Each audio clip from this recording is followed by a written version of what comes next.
Bem-vindos, malta, aqui a mais um episódio. Tivemos aqui um períodozinho em que eu tive de férias, portanto não tivemos aqui os episódios com o fluxo que seria normal. Hoje temos connosco aqui o Mr. Cajó, um treinador com histórico do Concelho de Orem, reconhecido não só pela parte além do treino, também pela personalidade, uma pessoa querida em todos aqui os clubes do Concelho. Cajó, obrigado por aceitares o convite e vires aqui perder um bocadinho do teu sábado à tarde, ou o teu sábado à tarde todo, para poderes vir gravar aqui connosco. Olha, obrigado Diogo. Não digo perder tempo, normalmente a pessoa responde, não diz perder, diz investir. Não é perder nem investir, é desfrutar. Portanto, obrigado, estamos a falar de futebol, estamos entre amigos. Obrigado pelo convite e parabéns por esta iniciativa, que é uma iniciativa fresca, jovem, empreendedora, e que só tem a ganhar para o futebol, para o concelho, para o distrito e para as pessoas que gostam de futebol e de desporto. Portanto, parabéns, estás-me parabéns. Para quem não sabe, o Cajó foi quase meu professor de Educação Física. Quase, que era o Bruno, era o meu professor. E tu estavas com as outras turmas, estava dividido a meio. Mas não vou dizer qual era o nome que entre eu e o colega Bruno, ou seja, os dois professores de Educação Física, não vou dizer qual era o nome da vossa turma. Vocês tinham uma alcunha, mas depois em off eu conto, para não melindrar os outros. Mas acredito, até porque eu lembro-me que nós éramos um bocadinho complicados na altura dos torneios da escola. Só um bocadinho. Um bocadinho chatos. Eu, principalmente, era um gajo um bocadinho chato para os árbitros. Mas eram uns torneizinhos engraçados. Tínhamos ali malta com qualidade, aquilo eram uns torneizinhos engraçados de se fazer. Foi giro, são histórias giras que ficam para depois ir relembrando e depois as pessoas vão amadurecendo, vão mudando e agora estamos aqui passado 15 anos. Sim, quase. Sim. Tu eras de 8, CC08? CC08. Pronto, exatamente. Portanto, e eu entro lá em 9. Não, foi quando eu comecei a namorar, que agora, até ver minha esposa, portanto eu estou com ela já atura há 15 anos, porra, vou para o céu. E então... 2009 para 2024 são 15 aninhos. 15 aninhos. Pronto, as coisas mudaram, ainda bem. Pois, estamos mais velhos e mais sábios, esperemos nós. Também eu. Cajó, antes de mais dar-te também os parabéns pelo regresso ao ativo. No histórico do Concelho de Orem, como o vilarense. Fala-nos aqui um bocadinho como é que foi este processo de regressar ao ativo, como é que foi a parte, como é que tem sido agora estar a reiniciar novamente, se o bichinho voltou assim em força. O que é que te fez também voltar agora ao ativo e abraçar este projeto, que é um projeto engraçado? Sabes que há aquela expressão engraçada que às vezes as pessoas saem do bairro, mas o bairro não sai das pessoas. E neste caso, eu saí do futebol, mas o futebol nunca saiu de mim. Portanto, o bichinho esteve sempre aqui, podia estar quase num estado latente, mas estava aqui. Foi por uma questão pessoal muito minha, não é uma questão familiar, porque familiarmente tinha o apoio da minha família, estava estável. Foi quase uma questão pessoal mesmo muito minha, de introspeção. E no futebol eu só consigo ver assim, ou nós estamos, para mim 100% é pouco, quem trabalhou comigo, como na minha equipa técnica ou os jogadores, 100% é o mínimo dos mínimos, 100% é um dia mau, nós depois temos que ir para além daquilo que nos pedem, para além daquilo que é suposto. Portanto, o haver superação é dar mais do que 100%.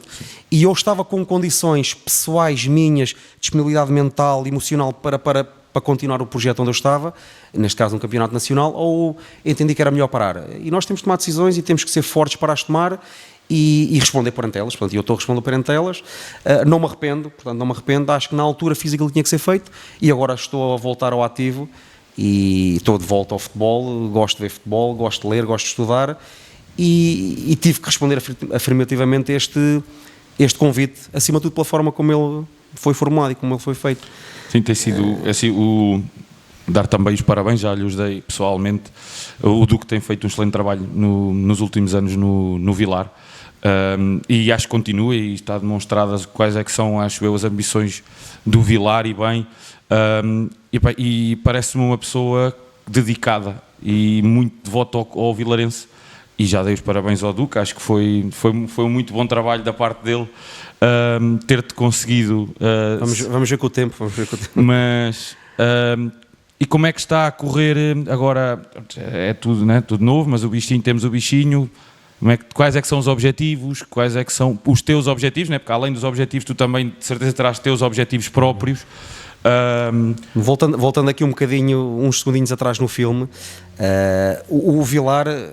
eu numa fase inicial da minha carreira, essencialmente como treinador, eu era muito racional, extremamente racional, na forma de preparar o jogo, na minha abordagem ao jogo, no modelo de jogo,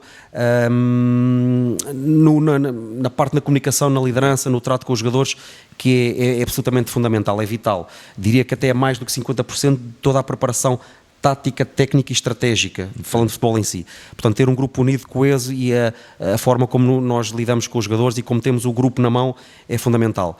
E eu era um pouco mais racional, mas tive outras abordagens, fui lendo outras coisas, trabalhei com treinadores excepcionais e nós vamos nos adaptando, vamos nos moldando, vamos tentando melhorar. Podemos não melhorar, podemos regredir, mas pelo menos vamos mudando.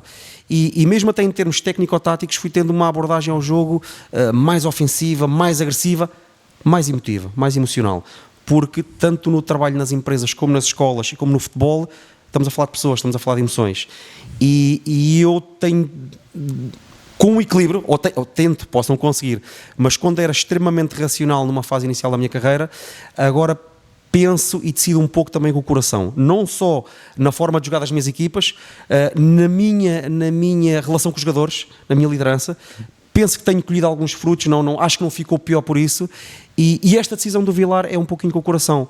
Repara, eu tinha, felizmente, fui tendo convites, a meio da época era difícil aceitar, todos os convites foram surgindo a meio da época, era muito difícil aceitar, mas tanto da primeira para a segunda, como agora nesta segunda pré-época em que eu teoricamente estava parado, foram surgindo felizmente alguns convites do Campeonato Nacional, masculino, feminino, formação, futebol sénior.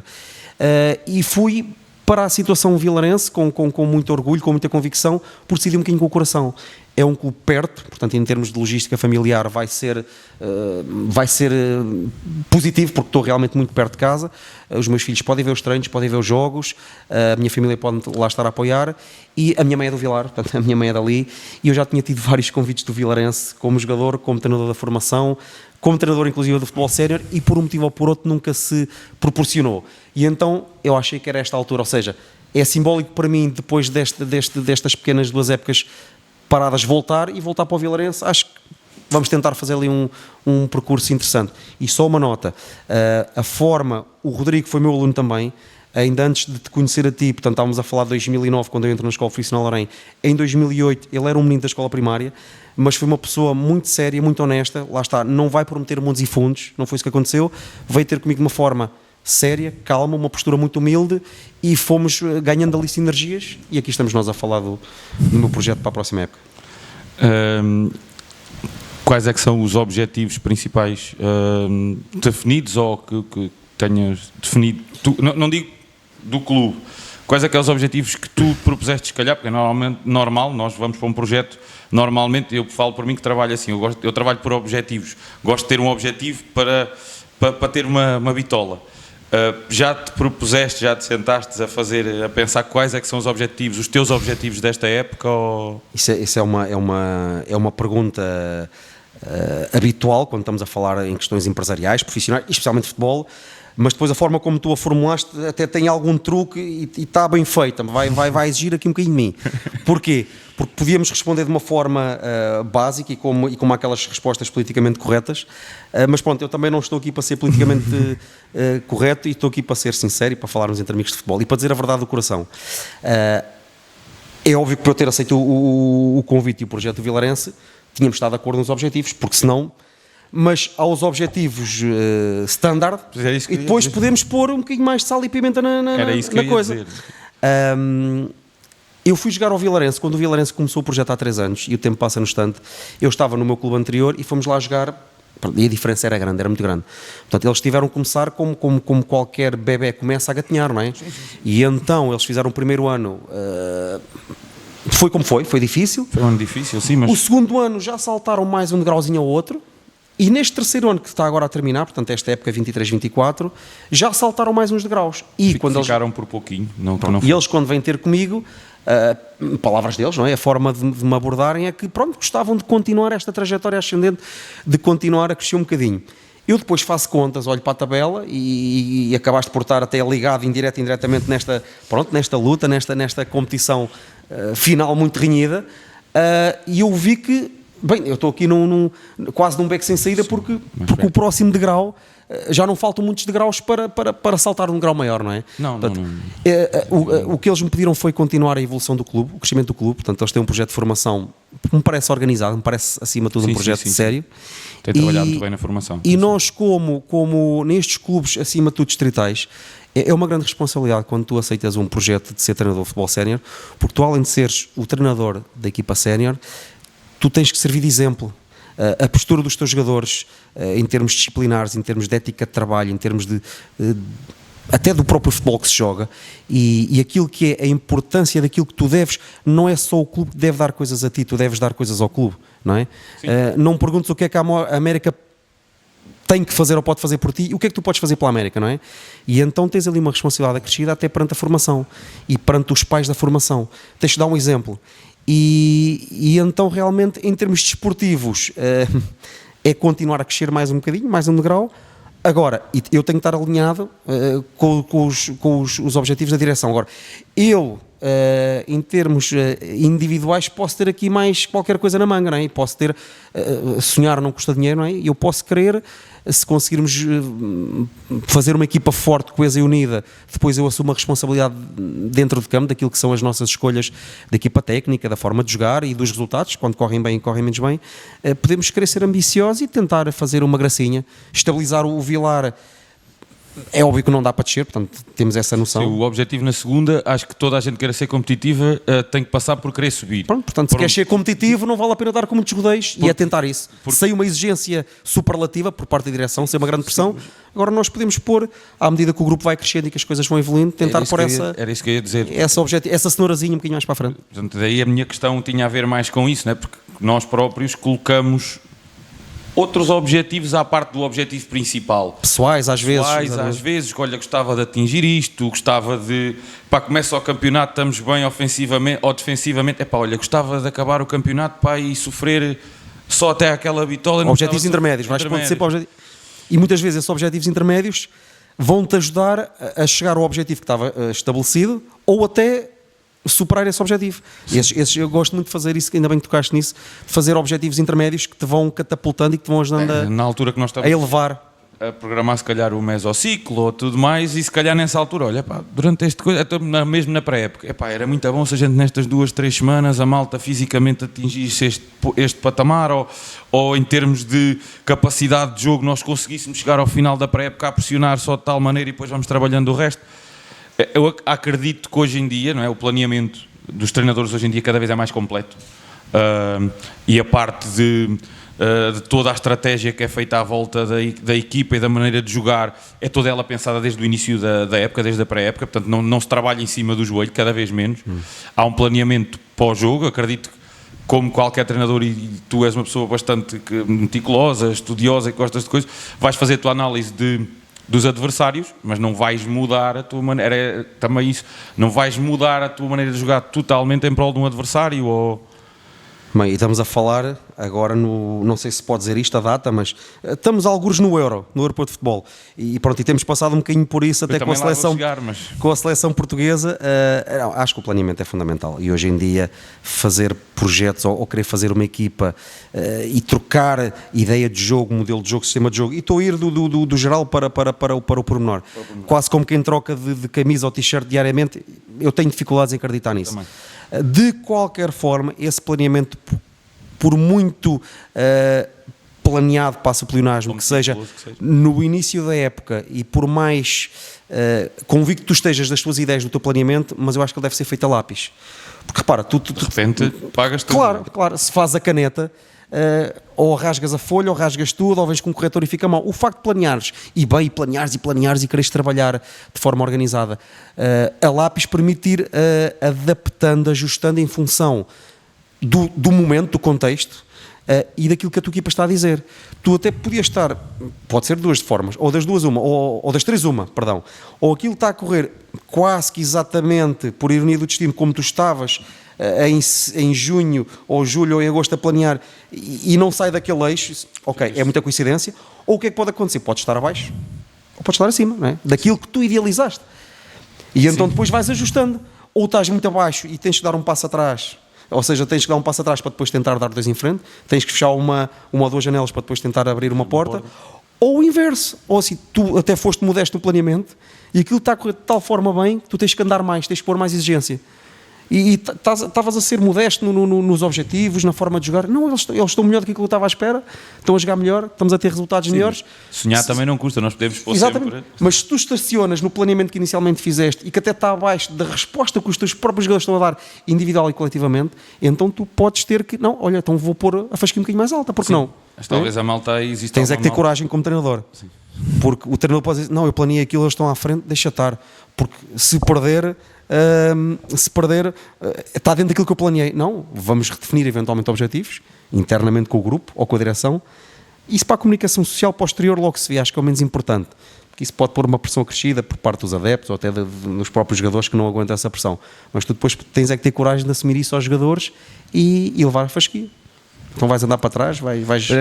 Porque acho que durante algum tempo ainda vemos alguns treinadores que se calhar ficam demasiado agarrados ao... Nós vemos um caso, acho que se fala bastante, do Mourinho, porque sente-se que, isto é a minha opinião pessoal, não me batam por isso, mas eu sinto que o Mourinho não evoluiu a maneira dele olhar para o jogo, ou se calhar de trabalhar as equipas deles, ou parece, é muito forte defensivamente, mas parece que o processo de construção das equipas do Mourinho é o mesmo dos últimos 10 anos. Isto que eu posso estar a dizer pode não fazer sentido, mas é a minha opinião. É a tua opinião. Eu aqui não estou para avaliar nem para julgar ninguém. E estamos a falar entre amigos, cada um tem a sua opinião. E acho que sente-se... E nem é que a minha seja muito diferente da tua, mas pronto, eu com o Mourinho tenho uma relação... Eu gosto muito, mas estou a dar o exemplo do Mourinho para não ir a outros casos, porque todos nós já passámos por isso. O Luís, se calhar, até a treinar na formação, já teve momentos em que, se calhar, ficou demasiado, ou eu, ficámos demasiado agarrados a uma ideia...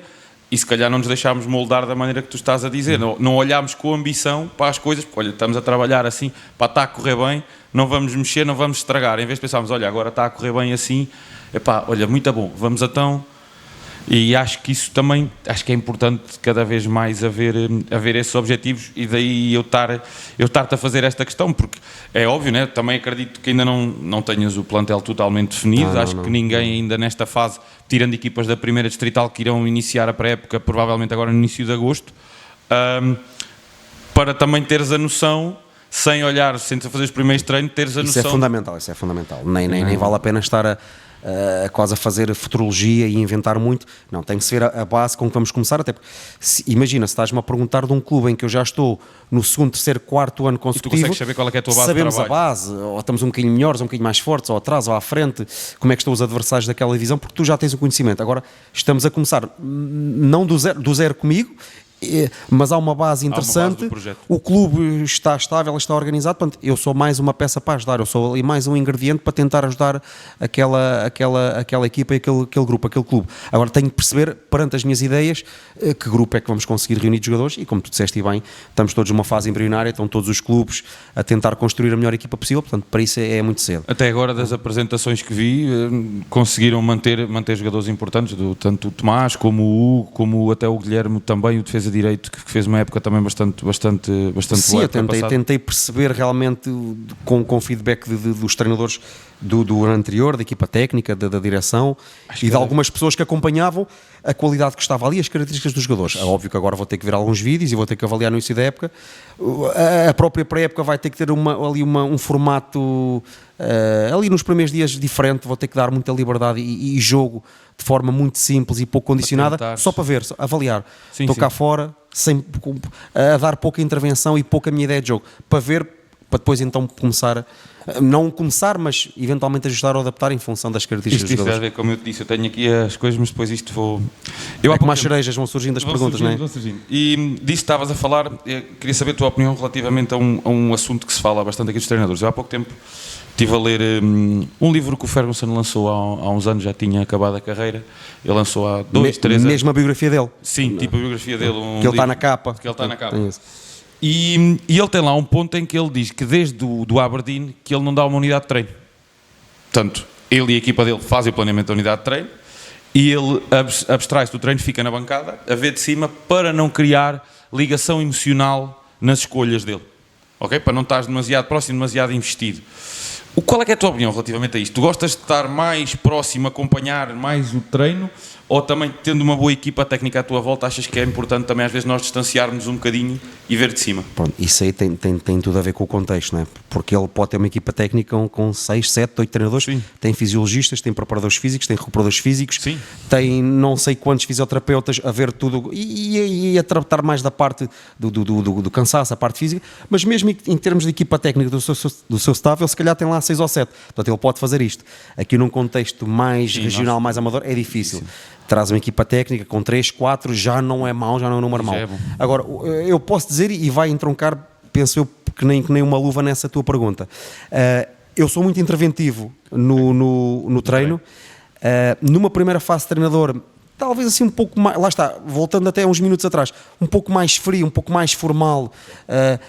No jogo, ou seja, eu era extremamente interventivo no treino e no jogo ficava mais a observar e dava muita liberdade aos jogadores e continuo a dar. Só que agora dou a mesma liberdade, muito interventivo no treino e muito interventivo no jogo, para os acompanhar, para eles se sentirem sempre acompanhados. Okay. Nós estamos a ver para o bem e para o mal, não é? As coisas que eles fazem bem e menos bem, mas muito interventivo para não os deixá-los ligados ao jogo, ligados à corrente do jogo todo, até o jogo terminar. Não desligar do... Em termos de treino, aquela primeira parte inicial e toda a parte principal do treino terá que começar comigo, com a preleção inicial. Temos uma equipa técnica que eu delego muitas funções, muitas tarefas, muita confiança, autonomia, máxima liberdade, máxima responsabilidade. Dividimos o treino muitas vezes em diferentes grupos, diferentes aquecimentos com bola, diferentes exercícios preparatórios, ofensivos, defensivos, de finalização. Temos o campo todo, estamos a trabalhar em várias situações ao mesmo tempo, e os meus colegas de equipa técnica, às vezes, com todo o respeito, mas às vezes adjunto, para mim não é um problema, mas há pessoas que colam rótulos e que põem uma conotação mais negativa. Os meus colegas, os meus companheiros de equipa técnica, trabalhamos muitas vezes separados. Agora, é óbvio que o treino foi preparado nesse sentido e cada um sabe aquilo que vai fazer. E depois juntamos tudo.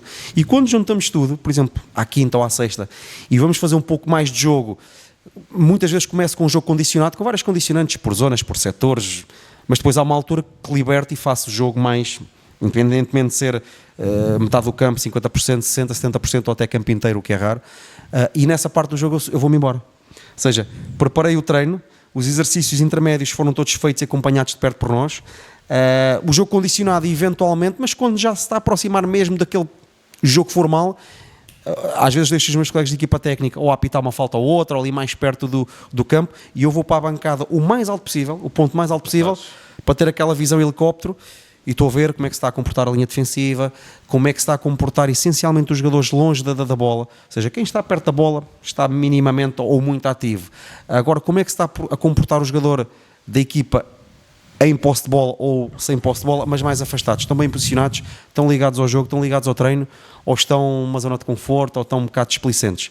Portanto, aí sim, vou para a bancada, não como o Ferguson, longe disso, mas pronto, pegando um bocadinho nesse teu exemplo, vou para a bancada o ponto mais alto e estou ali 20 minutos a ver o jogo, e lá está, e depois à quinta e à sexta para fazer as escolhas, não é? Sim, normalmente nessa fase da peladinha é aquela fase em que o treinador vai se abstrai um bocadinho mais e para ficar para cima. Faço isso muitas vezes. E eu este ano tentei também, e acho que é importante, às vezes a malta diz que são preciosismos, não sei se tu também gostas de fazer isso ou não.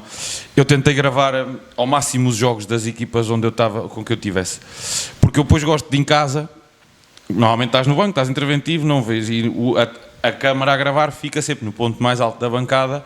E eu gosto depois de em casa ver essa parte, e acho que pelo menos em formação, né, eu pelo menos na escola também era assim, sempre fui uma pessoa muito visual, é mais fácil eu perceber o que é que fiz mal se efetivamente tiver a ver o que é que fiz mal, e acho que o vídeo é uma ferramenta brutal para isso. Sim, nem sempre há possibilidade, seja treinos, seja jogos de preparação, seja jogos de campeonato, às vezes vais jogar fora, ou não tens, em termos de staff, em termos de logística, a possibilidade de gravar o jogo, ou às vezes até nem dão autorização, já houve um outro situação, jogos fora, que podem implicar um bocadinho, mas é assim, eu sou apologista de gravar o máximo possível e deixar gravar e partilhar. O treinador adversário, olha, toma lá um jogo, ver o que é que fizeram bem, menos bem. Esta época, nos iniciados, quase sempre chegava, perguntava e pedia sempre o número do treinador. Aliás, acabo agora por ter uma lista de contactos treinadores nesse aspecto grande, porque mandava sempre o vídeo, porque acho que eu acho que às vezes é isso, eu já falei isso aqui também aqui no outro episódio, acho que às vezes nós nos focamos demasiados na competitividade e esquecermos que a partilha é importante para a evolução de todos. Sim, há aquela velha máxima do futebol ou de grandes treinadores que disseram isso, de serem ladrões de ideias, mas para serem ladrões de ideias, acho também importante haver partilha de ideias. E depois, quem cozinha melhor essas ideias, porque assim, hoje em dia mesmo no nível, não é o caso, ok, podemos partilhar uns vídeos entre nós, aqui num futebol mais regional, mais digital, mais amador, mas em termos de alta competição, os jogos estão todos gravados. Os campeonatos nacionais, há uma base de dados das federações, os jogos estão todos lá. Portanto, a questão é, se todos nós, se tivermos aqui 100 treinadores, a igualdade de circunstâncias, porque todos nós temos os vídeos, temos a Sport TV, temos os clubes grandes que gravam os jogos, temos as bases das federações e softwares que existem. Se todos nós virmos os mesmos jogos, à partida estamos em pé de igualdade. Agora, tem a ver a forma como tu os analisas, como tu os interpretas, como tu os passas para os teus jogadores e depois preparas os treinos e depois preparas eventualmente uma percentagem de uma parte estratégica do teu jogo, da tua equipa, para poder encaixar um pouquinho pronto, e agora estamos na altura do Euro. Eu sou contra, mas isto é a minha visão. É óbvio que num futebol profissional tens muito mais ferramentas e muito mais jogos para observar para poderes trabalhar mais a parte estratégica em função de determinado adversário.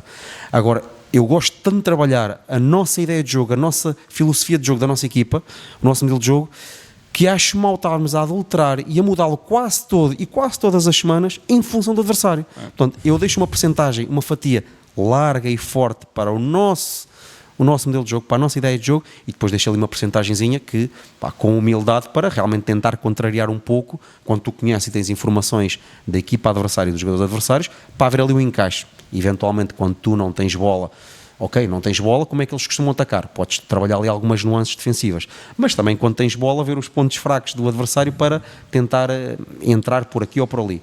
Mas pronto, penso que é uma ferramenta, voltando atrás na parte dos vídeos, acho que é extremamente útil e os jogadores hoje em dia têm cada vez mais informação, não é? Há 30 anos não havia esta divulgação de imagens, de internet, Google, YouTube, softwares de informação, programas de treino. Portanto, hoje é banal. Até a questão do marketing e tudo, o futebol hoje em dia envolve coisas que não envolvia. A questão que nós vemos no treino, que se vê do sistema de GPS que eles usam, que faz a monitorização, lá está. Também às vezes fazer essa monitorização, todas as equipas podem fazê-lo, mas depois não saber o que é que se faz com aqueles dados. Retirar as relações devidas, exatamente. Às vezes não são bem aproveitadas. Agora sim, o que é bem ou o que é mal aproveitado? Aqui cada um faz a interpretação que tem, com o momento da equipa que está, se está numa fase muito boa, menos boa, acima ou abaixo dos objetivos, e depois sentir também o próprio balneário, como é que os jogadores estão, se estão motivados, se estão um pouquinho cansados, pronto, porque nós a ver os mesmos jogos, nós a fazer os mesmos, a ter a mesma equipa, mas analisamos de forma diferente, comunicamos de forma diferente. Temos objetivos diferentes e isso depois muda de equipa para equipa, treinador para treinador, de plantel para plantel, e até dentro do mesmo plantel há momentos da época em que as coisas vão alterando. Há momentos da época em que a ligação e a parte da coesão do grupo é super importante. Nós podemos dar todas as ferramentas ao grupo de treino, de informação e tudo mais, se o grupo não for coeso e não houver entreajuda, não houver até criarem-se laços entre os jogadores, acredito que nada disto vai... Não, é fundamental. Eu acho que há treinadores que trabalham extremamente bem, há equipas que têm jogadores fantásticos, mas se as peças não tiverem encaixadas ou no mínimo tiverem uma relação de união, de coesão, de superação, um espírito de grupo que nos leva às vezes a transcender num momento de maior cansaço. Está 0-0, está a acabar o jogo e tu consegues marcar um gol no último minuto, ou estás empatado fora num jogo a jogar com inferioridade numérica com uma equipa muito mais forte que a tua, eventualmente, ou que está acima de ti na tabela, e tu com um grupo unido, coeso, a defender, consegues, porque os jogadores dão os braços e conseguem superar, dão tudo, porque há um grupo unido. Quando isso não acontece, tu até podes ter uma equipa muito mais forte do ponto de vista teórico, podes ter uma equipa muito mais forte do ponto de vista individual. Tu, enquanto treinador, até podes trabalhar muito bem, fazer bons exercícios, mas há ali coisas que estão a minar no grupo, os capitães não estão as coisas não estão a fluir, há conflitos internos entre os jogadores de equipa técnica, entre os jogadores, e o treinador principal, e depois nada sai bem. Até tinhas um grupo fantástico e devias estar numa posição muito acima, mas as coisas não estão a correr porque é a base. Até na pré-época tem que se começar a trabalhar essa base. Dinâmicas de grupo, brincadeiras, um jantar de equipa, ou vários jantares de equipa para juntar as peças e começar a ver ali, falarmos todos a uma só voz. Nos objetivos, no treino, no balneário, é fundamental ter ali a cabine unida. É óbvio que vão havendo ao longo da época situações de desgaste, situações de cansaço e que pode haver ali um ou outro atrito, mas quando há esse atrito e é resolvido rapidamente, tu vês que tens o grupo na mão e vês que o grupo está forte. Sim. Agora, quando está esse atrito puxa outro, entretanto os problemas começam a ser exponenciais e começam-se a desenrolar ali e depois fica difícil agarrar a equipa e depois vê-se nos resultados, vê-se em campo. Voltando agora aqui um bocadinho à parte do que tem sido o teu trajeto, né? Antes agora desta nova experiência do Vilar, tiveste aqui um período, como falámos, de interregno e tivemos ali 2 épocas históricas ali na União da Serra, não é? Como é que foi estes 2 anos na União da Serra? Uma casa também já muito querida para ti, já tinhas estado, voltaste, foram 2 anos muito bons. 3. Só que o Covid destruiu e não aparece na estatística. Pois, exatamente, não aparece. O terceiro não aparece na estatística, diria que quase que podia ter sido melhor, aliás foi o ano com menos derrotas, porque o Covid, repara, nesse... Não, aparece sim senhor, eu é que vi mal. Aparece mas não subimos porque veio o Covid. Repara, agora começando em termos cronológicos, tu estavas e bem a vir do mais recente para o mais antigo, deixa-me pegar até para ser mais fácil jogar aqui o raciocínio. Ou seja, eu volto a uma casa que me é muito querida, para a qual eu estava com muita vontade de regressar, porque tinham ficado lá amizades para a vida, e um clube simpático, organizado, que trabalha bem, que eventualmente para um nível mais acima poderia ter que profissionalizar um bocadinho as estruturas, mas estava num nível abaixo demais para aquilo que é aquele clube. Histórico da zona Os adeptos merecem tudo. Os adeptos conseguem ganhar jogos sozinhos, ponto. Os jogadores trabalham muito, as equipas técnicas tentam preparar bem as coisas, mas quando aquilo está empatado, os adeptos elevam a equipa para outro patamar. 12º jogador, 13º. Não disseste bem, 12º, 13º, 14º. E aquelas gentes fazem tudo pelo clube, adoram o clube. E tu sentes-te lá bem. Há lá jogadores que estão lá há tantos anos, que tiveram propostas de divisões acima, a ganhar muito mais dinheiro e a terem muito mais protagonismo em termos de carreira, em termos de projeção de carreira, mas sentem-se bem ali, sentem-se acarinhadas, sentem-se valorizadas. E então eu tive, ainda voltando mais uns anos atrás, de repente, porque realmente é uma... Acho que é uma história engraçada, é uma história que acaba 2013, 2014? E 2013, 2014 e 2014, 2015. E depois volta. Exatamente. Isto se o 0-0 tiver certo, atenção. Não, aí está perfeitamente. Também ainda está a bater aqui com a minha cabeça de cor. O que é que acontece? Eu estou ali em Orem, fazemos ali 2 ou 3 épocas muito boas seguidas, com uma subida de divisão e um campeonato distrital pela primeira vez na história de Orem. E depois temos quase... Quando sobes ao Campeonato de Portugal? Não, infelizmente não, porque eu estava no outro lado, não foi comigo. Ou seja, eu tinha ficado 2 vezes, ou seja, nós somos campeões, subimos de divisão, já tinha subido algumas vezes em Orem, mas nunca tinham sido campeões distritais, e nós somos campeões distritais em 9-10. E depois faço uma quase segunda época consecutiva a subir, ou seja, segunda, primeira distrital e quase ir para o campeonato nacional. Exatamente, sobes da segunda para a primeira. Porque os campeonatos tinham aquela fase, tinham uma primeira fase regular e depois partiam os pontos a metade. Havia a malta da fase de descida e nós fomos para a fase de subida, mas nós estávamos em primeiro no campeonato se fosse um campeonato corrido. Depois os pontos partem a metade, quem vem atrás de nós aproximou, equipas mais experientes, Torres Novas, Cartacho, e depois fomos um bocadinho ultrapassados nessa fase final. Equipa, se calhar um plantel muito jovem também, certo, que não sem estava dúvida, habituado. muita malta da formação, muita. E nós tínhamos vindo no ano anterior da segunda divisão distrital. E uns anos mais tarde volta a acabar a primeira fase em primeiro, vamos para a fase final e morremos outra vez na praia com a divisão dos pontos a metade. E no ano seguinte, então, o Atlético sobe, foi o primeiro ano em que fazem uma liga corrida, sem dividir os pontos a metade, com uma base que vinha forte. Eu depois vou, numa das segundas e terceiras passagens para o Oriense, treino jogadores, a União da Serra, que tinha estado no Campeonato Nacional, na segunda B. Segunda B, sim. O Fátima sobe da segunda B com o Rui Vitória para a segunda Liga, já profissional, portanto tens Superliga. A primeira... Na altura era feito de maneira diferente, tínhamos segunda B e depois tinhas a terceira, E havia a segunda B, penso que eram 3 zonas, mas o Fátima sobe e a União da Serra penso que fica em segundo lugar. Exatamente. Atrás do Fátima. Ainda tinhas a terceira Liga. Tinhas a terceira, exatamente, antes que era agora o Campeonato de Portugal, não é? E depois tinha os campeonatos distritais. E o que é que acontece? Na altura, por motivações políticas, económicas, que não têm nada a ver comigo, e nem vou comentar muito isso, a União da Serra fecha as portas do futebol sénior. Foi e há 2 ou 3 jogadores da União da Serra, porque uma proximidade geográfica, que vão para Orem e que são treinados por mim.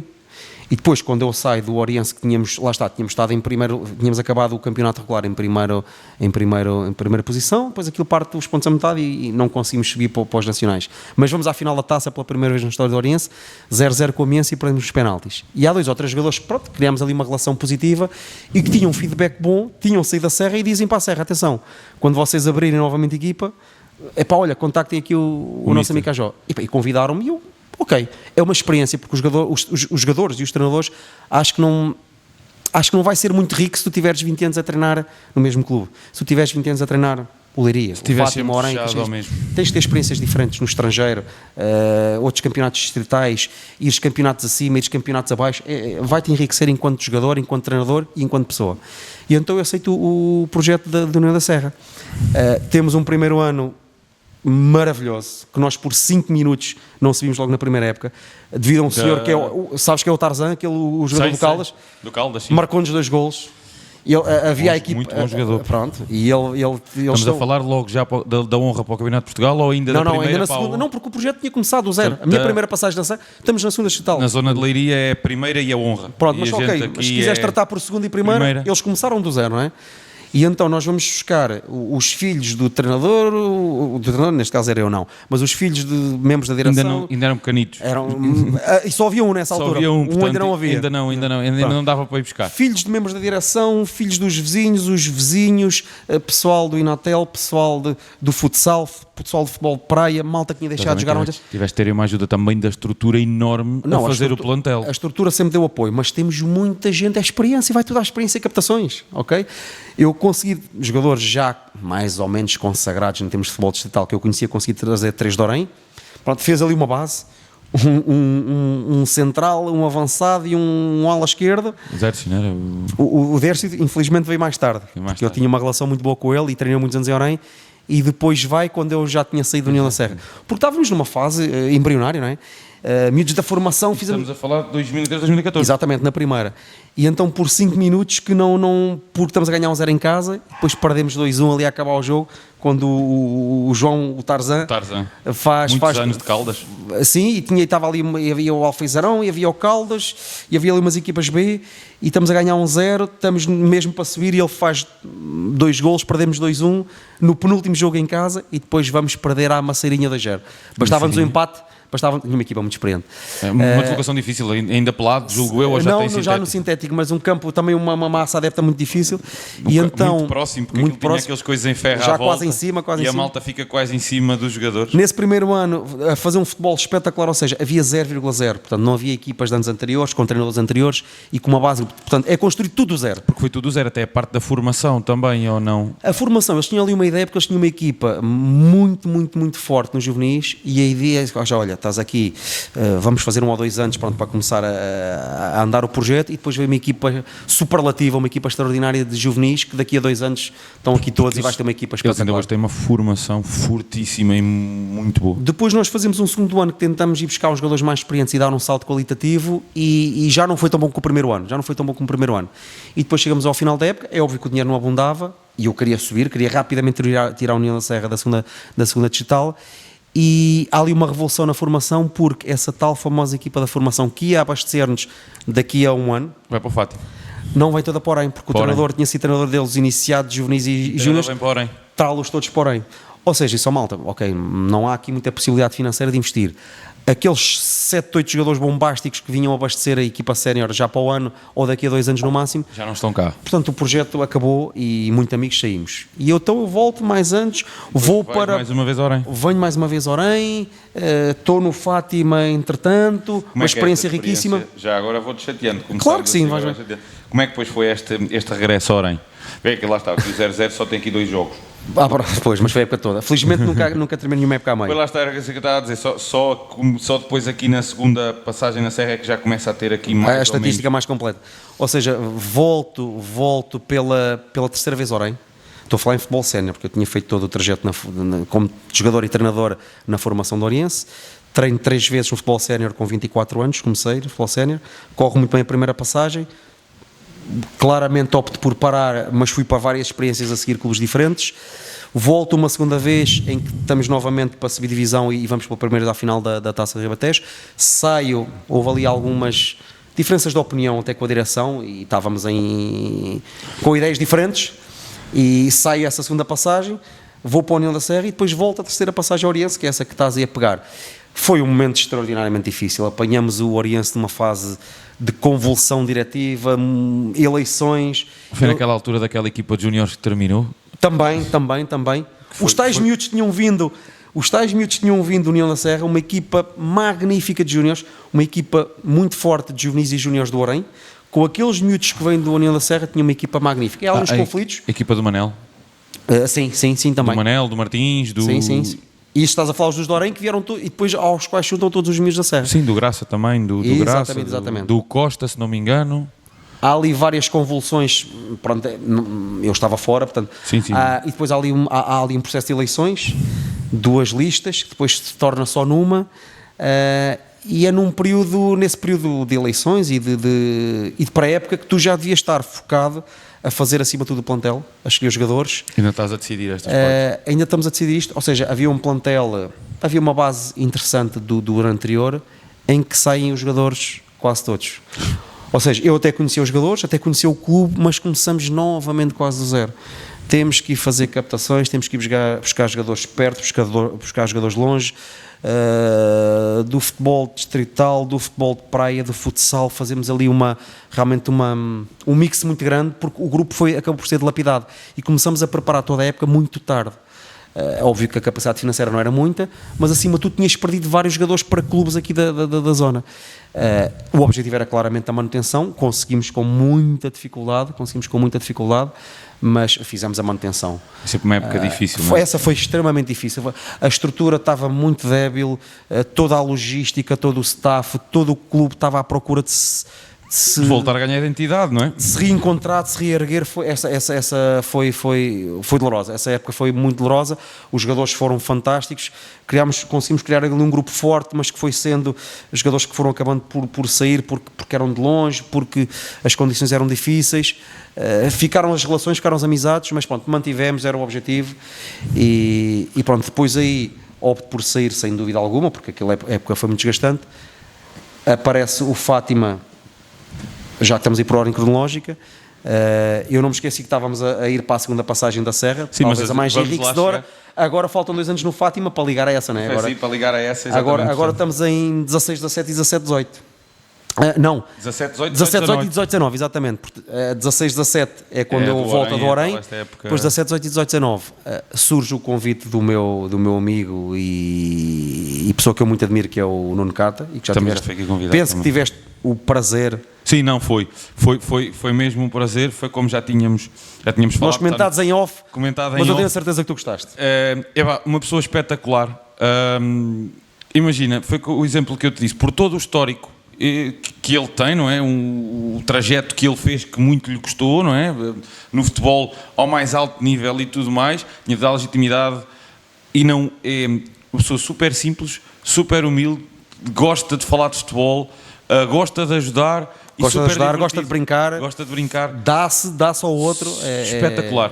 Foi das melhores surpresas que este podcast me trouxe nesse aspecto, porque temos conhecido malta que não conhecia, que não tinha ainda o prazer, a ti já devido à parte da escola, mas ainda não, se calhar sem esta confiança assim toda, mas do Cata foi super enriquecedor, foi brutal.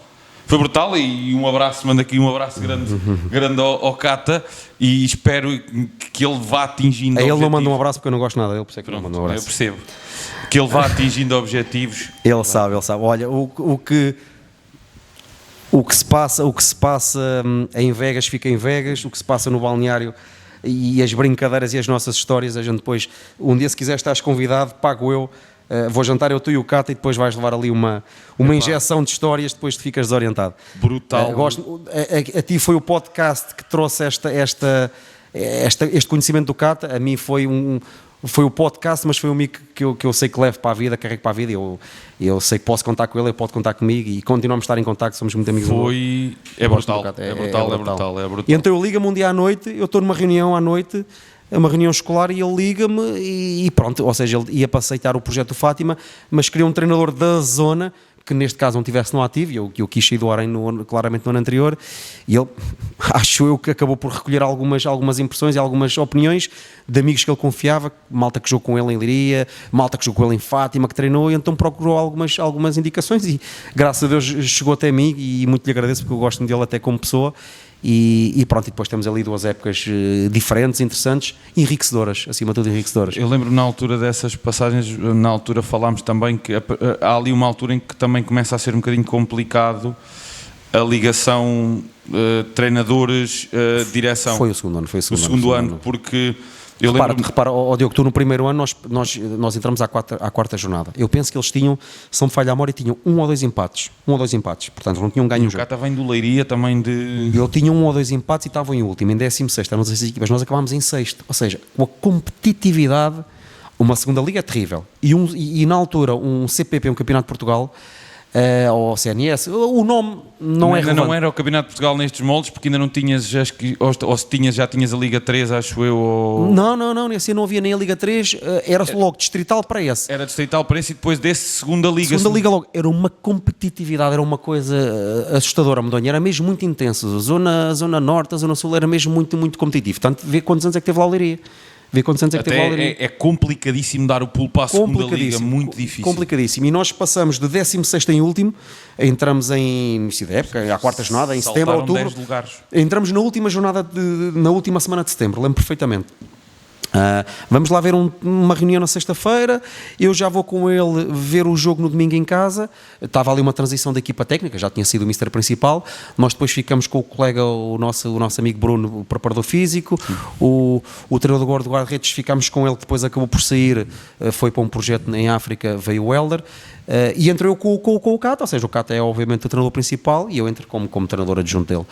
E passamos do 16º para o 6º lugar. A primeira época foi muito interessante, foi uma subida, conseguimos unir as tropas e um grupo unido foi mais fácil os resultados aparecerem. E um plantel muito interessante também. Um plantel interessante que foi retocado em dezembro, foi fundamental também o Cata no retoque que deu no mercado de inverno. Sim. Vamos buscar, por exemplo, o Siaka, deu ali sim. Em termos de liderança, em termos histórico no União de em termos de qualidade, eu sei que falaram nele, em termos de qualidade não só futebolística como humana.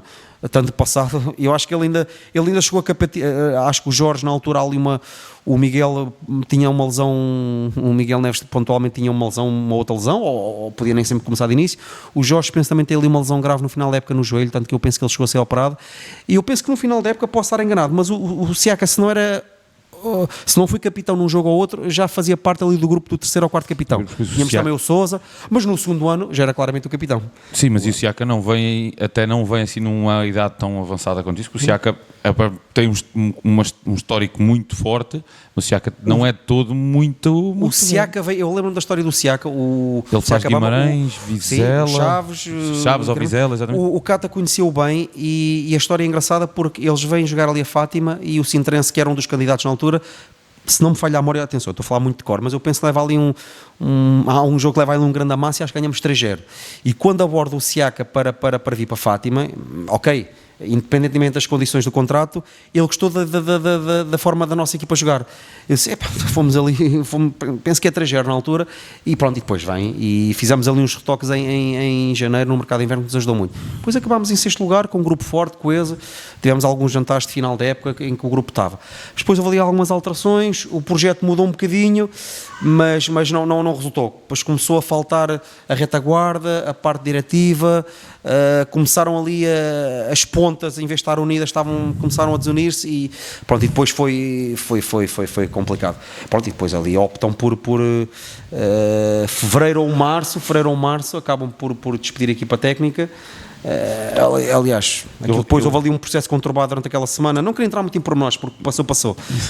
Mas é óbvio, quando eu faço só um treino para não deixar os jogadores completamente sozinhos, há ali ainda um convite porque eu tinha alguma experiência e tinha habilitações para treinar. Mas não, eu tinha vindo com o Cata, saí com o Cata, só dei um treino para os jogadores não ficarem parados ali 2 ou 3 dias e disse não, ainda fizeram-lhe um convite, vem aqui a Orem, mas não, eu vim com o Cata e disse não, fica, se quiser, se achares que é um projeto bom, não amigo, eu vim contigo, saio contigo, só dei aquele treino para o grupo não ficar 2 ou 3 dias sem treinar, profissionais não podem ficar tantos dias sem, a meio da semana, uma quarta, mas depois já fizeram 1 ou 2 treinos na sexta e no sábado, e já foi o Mister que veio a seguir, e depois fechou-se o capítulo do Fátima. Sim, exatamente. Eu lembro-me do que o Cata me disse, falou aqui connosco, foi que o tempo daquilo tinha um investidor, não é? Porque era assado, e ele diz que achava que se o próprio investidor tivesse cá a acompanhar mais a equipa nesse segundo ano, se calhar isto não tinha acontecido. Talvez. Porque ele sentiu que a pessoa que há foi cá fazer intermediários. o intermediário que... E quanto mais pessoas há no meio do processo, é como aquele jogo do telefone estragado, não é? Uma coisa eu estar a falar diretamente para ti, agora eu quero falar com um colega teu, mas conta a ti, tu depois contas ao teu vizinho, contas ao amigo teu, quando chega ao destinatário final, já a mensagem vai distorcida. Portanto, e isso sentimos que isso acontecia ali um bocadinho, e o Cata disse isso bem, e sentiu isso.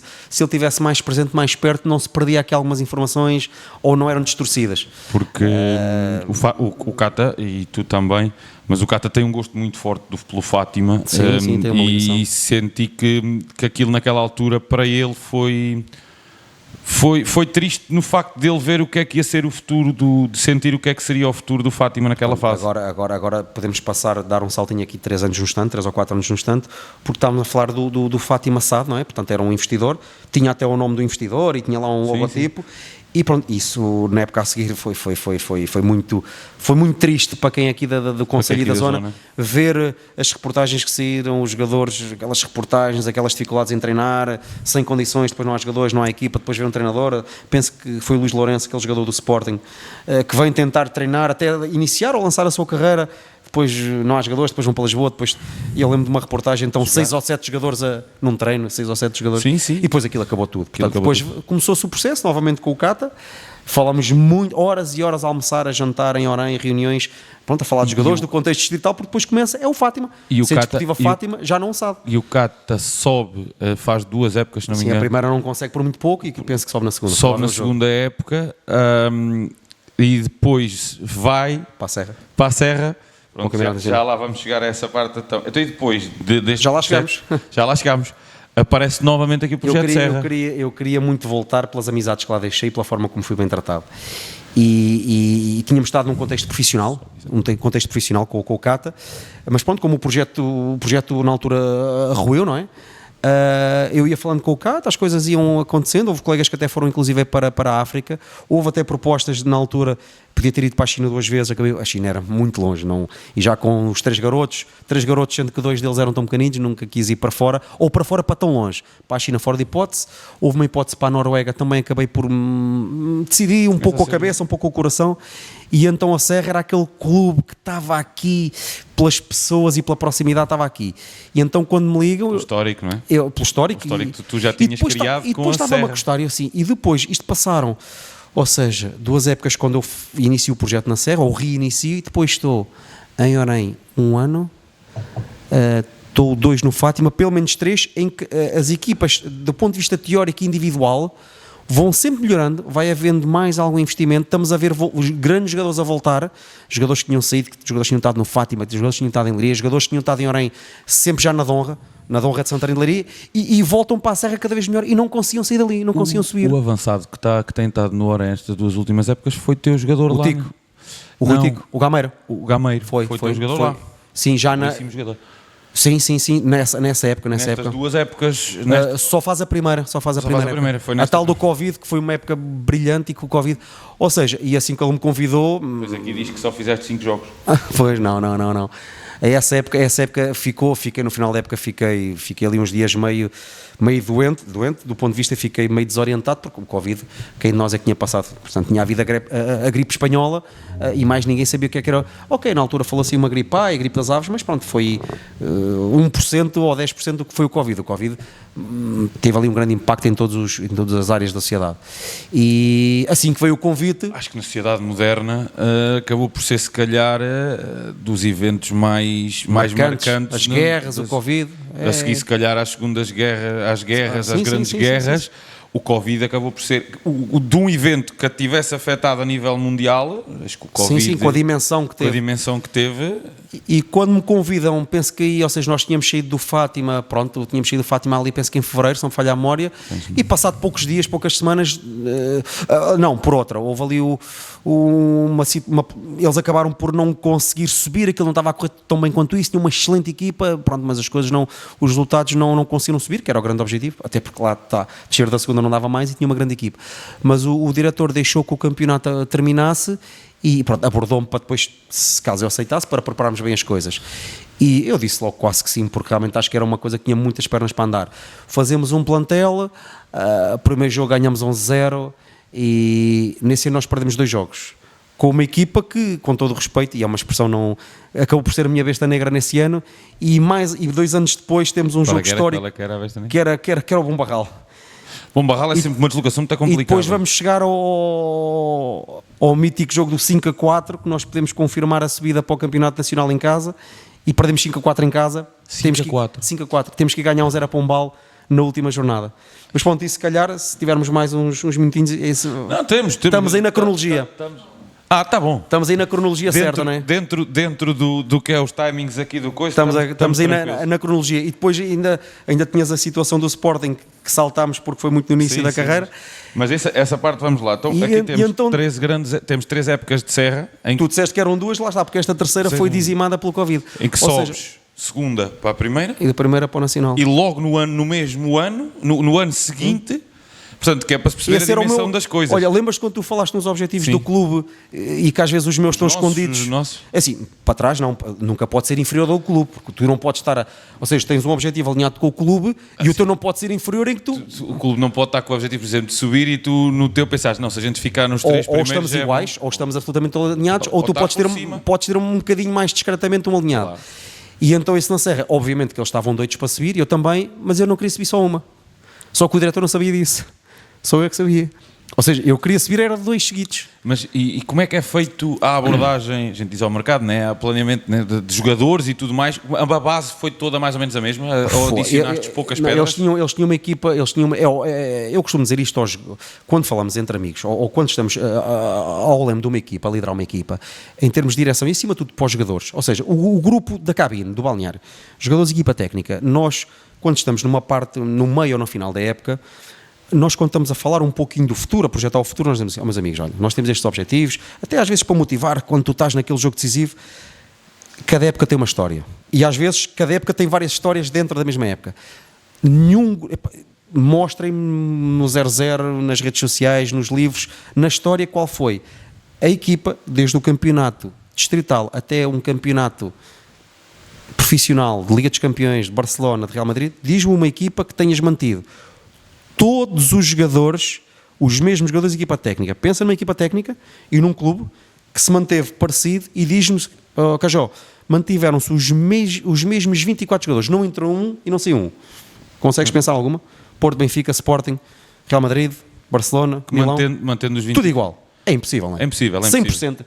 Seja um contexto amador, num contexto... Até porque assim, mesmo na questão dos jogadores... Um jogador que até venha bem referenciado pode encaixar ou pode não lhe correr bem a época, não se sentir bem naquele, e render mais noutra realidade. E às vezes mais vale, vai e procura. Quando nós estamos a falar de um grupo ou de uma estrutura, uma espinha dorsal, uma equipa que se manteve super ok, equipa técnica manteve-se, e tu olhas para o grupo, o grupo está quase todo ali, mas tu dizes quase todo ali. Nunca está sempre igual, é impossível, nenhum de nós vai lembrar. Uma peça ou duas trocas. Nem que saia um, tu dizes, olha, ficaram 95% ou 98%. Houve sempre um ou dois que entrou, ou porque a equipa subiu de patamar, ou porque ele jogava pouco, ou porque foi para um contexto superior. E o que acontece é nesse ano, a equipa ficou essencialmente a mesma. Havia jogadores que eu conhecia de outra realidade, que conseguimos levar 2 ou 3 jogadores, mas pronto, a equipa já estava lá, já era muito interessante, efetivamente. E então os primeiros jogos foram 4 jogos, 4 vitórias. A primeira, lembro-me, foi em casa, ganhámos 11-0 e podiam ter sido 20, só que falhámos muito. Mas pronto, estávamos ali também a aquecer os motores. E à quinta jornada vamos perder ao Bombarral. Outra vez. Aqui é o primeiro. É o primeiro. Ou seja, estamos a perder 1-0, viramos para 2-1, eles depois a acabar viram para 3-2. Eu na altura tinha 2 jogadores com os quais eu tenho uma relação fora de série, que eram 2 dos melhores jogadores da equipa, e que eu achei que se calhar tinham dado 99%, o que para mim é muito pouco. que é que aconteceu no jogo a seguir? Portanto, malta que vai estar no plantel no Vilar já sabe, ou é sempre 100% ou vai haver duras para toda a gente. 100%. Ou 100 é pouco, portanto 100 é o início, tem que dar mais. Portanto, se não querem levar duras, já sabem. Esses dois jogadores que eram e continuam a ser dos meus preferidos em termos de qualidade, atenção, e a relação também é muito boa. Podes dizer o nome se quiseres, não tem problema nenhum. Eles depois sabem, depois a malta que vai ver isto sabem que é os tais filhos, não é? É os tais filhos. E então, um deles é o jogador preferido do meu filho, mais novo. E então, achei que eles tinham dado talvez 98% ou 99%, desde no perder no Bom Barral.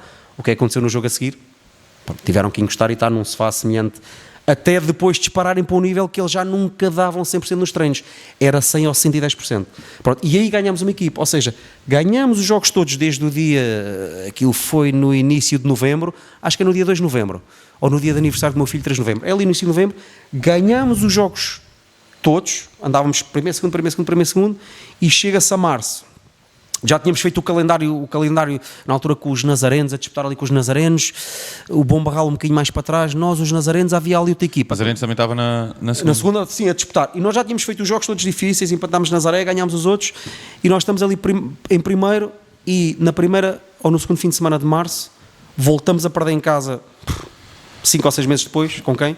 Com o Bom Barral. Com a tal... Perdemos 1-0, ok, mas tudo bem. O calendário estava feito, íamos ter um calendário extremamente favorável, jogos em casa, em primeiro ou segundo íamos subir, em primeiro ou segundo, mas penso que em primeiro, mas pronto, em primeiro ou segundo não estava em risco, estávamos ali 3 a disputar, mas nós, até porque depois os outros, aí a Benedita, os outros iam-se cruzar todos, estavam tramados, porque os outros iam-se cruzar todos e eu era o último jogo. Ainda havia perdas de pontos. Eu era o último jogo mais complexo, do ponto de vista teórico, não é? Podíamos perder, mas perdemos 1-0 em casa com o Bom Barral, ok, saltamos para o segundo lugar, a semana a seguir veio o Covid, começam as primeiras perdas, que todos nós lamentamos muito, começam a ver as primeiras mortes com o Covid, acaba o campeonato. Primeiro acaba a formação deixa treinar, depois em 2 ou 3 dias, deixa os séniores e acabam-se os jogos. Eu lembro que havia equipas na divisão de honra, havia uma equipa histórica da divisão de honra de Leiria que tinha 2 ou 3 pontos, só tinha 2 ou 3 empates e que ia descer porque tinha 2 pontos e devia ter 20 ou 30 ou 40, ia descer, nem existiram nem subidas nem descidas. E nós estamos na meia-final da Taça de Leiria, sendo uma equipa de segunda, nós éramos uma equipa de segunda, com as equipas da primeira ou da honra. Nós estamos na meia-final em casa, com uma perspectiva interessante, uma perspectiva de gira de podermos vencer o jogo e de ir à final da Taça de Leiria, sendo da equipa da segunda. E o campeonato acaba dia 9 de março. E vamos todos para casa meio tristes, vamos meio perdidos, e ficamos assim, então mas isto já acabou. Não sei se tínhamos quantos gols é que nós tínhamos marcado, já lhes perdi a conta. Tínhamos um ataque demolidor, íamos subir, estamos na meia-final da Taça e aquilo acaba. Ou seja, eu tenho ali umas semanas largas. Entretanto, depois vem o verão, as pessoas voltam a poder conviver outra vez. Portanto, no primeiro verão do Covid, as pessoas pensavam que aquilo tinha saído. Toda a gente vai de férias para o Algarve, voltamos a conviver todos, a jantar, a conviver, não é? A fazer uma dinâmica de grupo, um paintball, uma jantarada de grupo, mas estamos todos meio perdidos. Como é que a gente não subiu? Queríamos subir, mas... Foi tudo estranho, não é? Foi muito estranho. Foi a questão da pandemia, porque por si só já era uma situação muito atípica, e depois o facto de acabar os campeonatos, de terminar as competições, equipas que estavam em dificuldades, que poderiam descer, equipas que não desceram, ficaram que não desceram, e equipas que estavam a fazer épocas fenomenais, que acabaram por não subir, e foi muito difícil para os jogadores. Ou seja, os jogadores já estavam há 3 ou 4 anos no quase, naquele ano nós sentíamos que não ia ser o quase, aquele ano sentíamos que íamos subir, ou seja, mais um ano, até para o clube, vê lá, o investimento que houve, ok, não é muito grande do ponto de vista financeiro, mas o investimento que houve, ok, ligeiro investimento financeiro, mas que para os clubes custa sempre, e até o investimento emocional que nós temos, equipa técnica, jogadores, os mais importantes, adeptos, as nossas famílias, há ali um investimento, tu levas o morro no estômago, mais um ano que não sobes e não sabes porquê. Tens de começar outra época, vem a segunda época, estamos com 4 ou 5 jogos, 4 ou 5 vitórias, melhor ataque, melhor defesa, só que entretanto aproxima-se o inverno e afinal o Covid ainda andava aí e volta outra vez o Covid. E a malta fica logo outra vez a pensar. Mas repara, o Covid quando vem em março não apanha o inverno, atenção. Estás em março e depois estás ali 2 ou 3 meses com Covid, mas no verão já fomos todos de férias para a praia e para o Algarve, certo? Quando ele volta em força a sério. E o primeiro inverno é que foi terrível para toda a gente. E nós paramos 4 meses, nós só voltamos, ou seja, nós fazemos 4 jogos, estamos em primeiro, queremos subir novamente, para o campeonato de 4 meses. Eu já tinha feito uma pré-época, não é? E já tínhamos a época em andamento, paramos 4 meses, paramos logo ali na altura em dezembro. Aquele Natal, a passagem de ano e o recomeço das aulas foi terrível, tanto que depois, passado um ano, as férias da escola, já, porque toda a gente depois vinha com o Covid, das festas de família no Natal e na passagem de ano, e transmitimos, vamos para as escolas passar aquilo que nem dinamite, não é? E então, tanto depois no ano a seguir, dão umas férias escolares muito maiores, até para os trabalhadores, para não virem passar o Covid. Mas pronto, esse ano depois estamos ali, só voltamos em março a poder treinar, e em abril a poder competir. Depois fazemos jogos durante a semana, para acabar o campeonato, ficamos ali numa situação, ou seja, depois ainda perdemos um jogo ou outro, perdemos em Peniche com a equipa B do Peniche, uma equipa jovem, porque nós depois, a pré-época, um plantel sénior normal, voltar, difícil, estranho, muito estranho, temos planeamento. Porque a maneira como está planeado e a maneira como está pensado os jogadores atingirem o pico de forma fazer acaba duas por mudar. pré-épocas, paramos, arrancamos, muito estranho, até em termos de motivação. Empatamos, penso que o Leiria 0-0 igual com o Leiria, uma equipa muito boa porque como não havia campeonatos de formação, o Leiria bem pôs os júniores que tinham a jogar na equipa sénior, tipo uma equipa B. E bem, como não havia competição da formação, eles põem-nos a jogar nos séniores, para não pararem. E desenvolverem os miúdos, sim. E nós depois acabamos por conseguir subir no limite, porque o Leiria depois, não faz equipa, nós conseguimos subir, mas pronto, entre a primeira e a segunda época, uma delas tínhamos que subir, não é? Sim. E depois fazemos então a outra terceira época, de trás para a frente, eu sempre a sonhar e a conseguir passar isso aos jogadores, os jogadores começam a acreditar e aquilo depois cria-se ali uma dinâmica, e com os adeptos... Brutal, uma associativa da Serra, que é qualquer coisa. Só que depois, permite-me aqui a analogia, o primeiro ano do Sporting, com o Ruben Amorim, que ninguém dava nada por eles, 0,0, quando o Benfica do JJ e o Porto dão por ela, já não os apanham, certo? Sim, não. Já o Sporting ganha 1-0, aquele gol do Mateus Nunes a acabar ao Benfica, foi a estocada final no Benfica, nem o Benfica nem o Porto já não, o Sporting depois consegue empatar 0-0 no Porto, se o Porto ganhasse ainda, mas empata 0-0 no limite, depois nunca mais apanharam.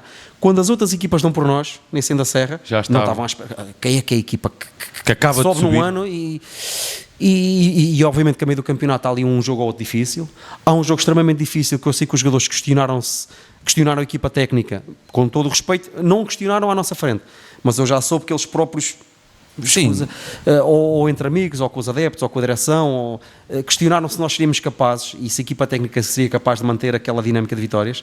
Estamos a ganhar 2-0 em casa ao Marrazes, 2-0 e perdemos 3-2. Perdemos 3-2. Lá tínhamos ganho 3-2 no início da época, a ganhar 3-0, depois faremos 2 gols, mas ganhámos 3-2, sempre muito superiores. 2-0 é sempre um resultado complicado, não é? E perdemos 3-2 quase a acabar em casa. E os jogadores questionaram-se, os adeptos questionaram-se, e isso, tenham calma. Ok, também ninguém nos obrigava, o objetivo, a direção não nos ia despedir a mim aos jogadores, porque se ficássemos em segundo ou terceiro ou quarto não era bom. Após ter subido, logo no primeiro ano era excelente, não é? Que claramente o objetivo, penso eu, passaria da direção, ou por toda a gente, tu não, porque conhecias e tinhas posto o objetivo, seria esse já era o meu sonho 2 anos antes. O subir era obrigatório, porque se eu não subisse no primeiro ano, era eu que me despedia logo, de repente. Mas eu já tinha outra cartada na manga e felizmente conseguimos. Mas o jogador, é assim, aquela mistura explosiva, com todo o respeito, qualquer familiar meu, um primo, um irmão, um vizinho que não perceba nada de futebol, ou que não goste de futebol, não quer dizer que eu perceba, também percebo pouco, mas pronto, que não esteja ligado ao mundo do desporto, aquela equipa de jogadores, a dinâmica que eles criaram em termos de balneário, que foi um balneário inacreditável. Ainda hoje nós vemos, damos logo um abraço e vamos jantar, ou seja, aquele grupo de jogadores com aquela qualidade que eles tinham, com a união que eles tinham e com os adeptos. O meu pai, que não gosta muito de futebol, não gosta nada, nunca fez um plano de treino, ou um teu vizinho pegava naquilo. Ok, atenção, estamos a falar de forma hiperbólica, estou a exagerar um bocadinho. Estamos a empolar um bocadinho. Só para perceber a qualidade dos jogadores, a qualidade do grupo. Tinha efetivamente uma qualidade acima da média. A força da massa adepta que tanto fora. Como é que tu num jogo da Distrital, às vezes vemos na internet, vemos aqueles jogos ali na zona de Lourosa, sentir-se, é outra realidade. No Norte, não é outra realidade. Mas aqui, se tu vires 200 não te parece bem? Se tu vires 500 adeptos, não é o recorde aqui de uma loucura, não é? Nós vamos 2.000. Como é que tu pões 2.000 em Pombal? Não sei. E Pombal até tem bastantes condições, atenção, é um estádio grande. E ela por ela, ou seja, é um estádio interessante, com complexo desportivo à volta, com bancadas, aliás, o Pombal é um histórico, aliás, este ano subiu. Com o meu amigo, que eu mando aqui um abraço ao Pedro Solá. Aliás, nesse ano disputei com ele o campeonato. Teve um reforço que veio aqui da nossa zona, inclusive é um avançado.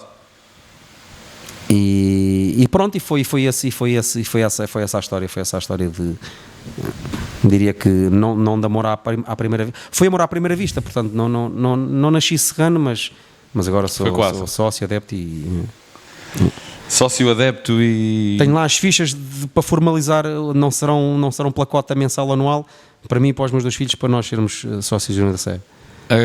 Depois tens ali um momento que... se calhar para ti não foi uma surpresa, não é? Mas para todos nós estávamos de fora, acabou por ser surpreendente após todo este trajeto. Seria só correto, não é? Todos nós acharíamos que o treinador da época seguinte, a União da Serra, no Campeonato de Portugal, é o Cajó. Acaba por ser uma notícia surpreendente para todos nós quando tu acabas por vir então este momento que interrompes agora ao vir para o Vilar, em que tu fizestes um teu interregno do futebol. Obrigado por teres dito a palavra teu interregno. Foi o meu interregno, precisamente. O teu interregno foi nos teus termos? Exatamente. É assim, nós quando nos... Imagina, tu estás agora na pré-época, ou imagina, tinhas acabado em abril ou maio, estavas a treinar uma equipa, e vem 2 ou 3 clubes aqui da região, ou mais noutro contexto, e fazem... Quando tu tens o poder de escolha para ir para o clube A, B ou C, ou até de parar, e dizer, não, eu tenho 2 ou 3 convites, posso escolher o que é que eu quero para o meu futuro desportivo. E pessoal. E profissional, porque nós neste contexto amador, nós temos 3 eixos. Temos a vida pessoal, obviamente, a nossa família, temos a parte do projeto esportivo, Caxarias, Orem, Vilarense, ou o que seja, aqui perto, Leiria, Fátima, ou noutro contexto mais profissional, mais à frente, e tens a parte porque tens a tua profissão. Poucos ou nenhum de nós estamos aqui neste contexto profissionais, só com o futebol, portanto, família, futebol e o teu trabalho, e tens que pôr isto tudo em equação. Não se consegue ninguém. Sim. Pronto, eu estava a pôr isto desta forma mais clara, os pratos todos. Portanto, tens estes 3 pratos da balança para pesar, e depois tens aquilo que é a minha introspeção, porque um treinador que leve isto, e penso que todos nós levamos agora com todo o respeito e todo o carinho por todos os treinadores que nos ouvem, que nos escutam, isto é um desgaste emocional incrível, e só quem nunca passou por isto, e depois é assim, tu às vezes tens épocas, repara, um campeonato 16, e que o objetivo era a manutenção do clube A ou B ou C, clube X é a manutenção, e tu consegues andar o ano todo ali tranquilo, 6º, 7º, 8º, 9º, 10º, em que era realmente a manutenção, e tu estás sempre tranquilo a época toda. Ou seja, tu estás a tentar fazer o melhor de ti próprio, não é? Fazer o melhor possível em termos de treino, em termos de trabalho, em termos daquilo que é a política do clube, e estás completamente alinhado e a cumprir os objetivos. Agora, quando tu estás numa extremamente difícil e exigente do ponto de vista psicológico, que é uma manutenção, ou o polo oposto, porque tu estás a lutar por um primeiro lugar e teres a pressão de ganhar e de ser campeão, é extremamente desgastante do ponto de vista emocional. Sim, mas acho que a parte da manutenção, porque normalmente significa que... Vais descer e vais piorar, não é? Vais ter sempre uma percentagem de derrotas maior do que claro. de vitórias. E há mais tristeza no balneário. Não há... Ali é melhor, aquele ano foi a pressão boa, que nem havia, do ponto de vista externo, não havia essa pressão, porque não era aquilo que nos estavam a pedir, nem lá fora, nem nos jornais, nem aqui. Os adeptos gostam sempre de ganhar, mas também, não vamos pedir isto, não é? Sim, acabou por ser... Não vamos empolgar. Extrapolar imenso, ou foi uma super época, porque tu tinhas os teus objetivos, como falámos, mas o da direção de certo que não era, vamos vir ao Campeonato de Portugal. E às vezes, eu não estou a dizer que era o caso, mas tu conheces muitas situações que às vezes até parece que há aqui um ligeiro travar, porque depois acarreta coisas dificílimas do ponto de vista logístico e financeiro. Não estou a dizer que foi o caso, atenção, até porque eles não iriam conseguir, porque nós a treinar e a jogar, nós não íamos conseguir não íamos querer perder de propósito, não é? Claro. Nós somos humanos e há sempre a parte competitiva em causa. E então depois eu fiz uma análise pessoal daquilo que era o meu futuro e tive que tomar aquela decisão. É óbvio que tinha o apoio da família e neste caso até eram quase os primeiros interessados. Eles eram quase os primeiros interessados a quererem que eu quisesse progredir, mas ou seja, eu tinha que estar a 120%. E eu próprio, na minha análise, na minha introspeção, eu não ia conseguir estar a 120%. E então tomei aquela decisão em consciência, não me arrependo, obviamente não me arrependo. É uma decisão extremamente difícil do ponto de vista pessoal e profissional, até para a projeção da tua carreira. As relações de amizade que lá ficaram, e era prosseguir aquele caminho. Tive convites muito interessantes do ponto de vista de campeonatos nacionais, mas pronto, foi com convicção, foi com a minha convicção. Vejo e bem essa decisão, tu é que saberias o melhor para ti. Como é que foi sempre ao longo da época, e acabo pelo que vou falando e pelo que estava a ouvir da tua parte, já percebi que a tua família é muito importante para ti, é um pilar muito importante para a maneira como tu reges o resto e reges algumas das tuas decisões. Como é que tem sido ao longo da tua carreira desportiva conjugar esta balança? É assim, todos nós temos com o passar dos anos vão surgindo circunstâncias, umas mais relevantes que outras, não é? Uma coisa é, ok, troco de carro ou troco de roupa, ok, um trocar de cidade, um trocar de casa, o nascimento de um filho, de um segundo filho, quer dizer, há coisas mais relevantes que outras, não é? Mas as coisas vão-se alterando, a tua vida, o contexto, o clube onde estás, se é mais perto, se é mais longe, se é mais exigente do ponto de vista competitivo. Uma coisa é que estás num contexto em que treinas 3 ou 4 vezes no máximo e tens um jogo relativamente perto da tua zona de residência, né? Estamos a falar aqui dos campeonatos distritais. Outra coisa é quando tu treinas 5, 6, 7 vezes por semana, quando tens 2 dias de bidiários, quando tens ginásios, quando tens uns treinos mais tarde que outros e quando tens que ir ao sábado ou ao domingo a um campeonato nacional onde tens de ir para mais longe. E às vezes estar nas ilhas, né? Como temos o caso do Mr. acontece, 2 e 3 dias. Do Mr. Morgado que esteve a treinar no Santa Clara. Claro, exatamente, quando vão para mais longe. É assim, eu do ponto de vista familiar, as hipóteses que eu pedi para a China fora de hipótese, porque é extremamente longe.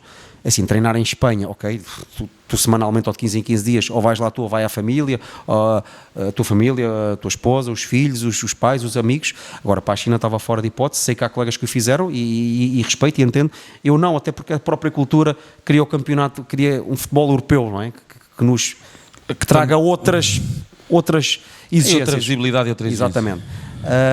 Fui acabando por orientar assim a minha carreira, tive o apoio na fase final, tive um apoio cada vez maior, porque eu admito que seja difícil quando os miúdos são pequenos dar um acompanhamento como nós gostaríamos, não é?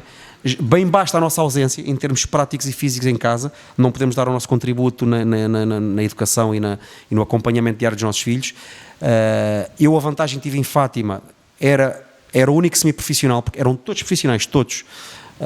Especialmente na segunda época, jogadores, equipa técnica, eram todos profissionais.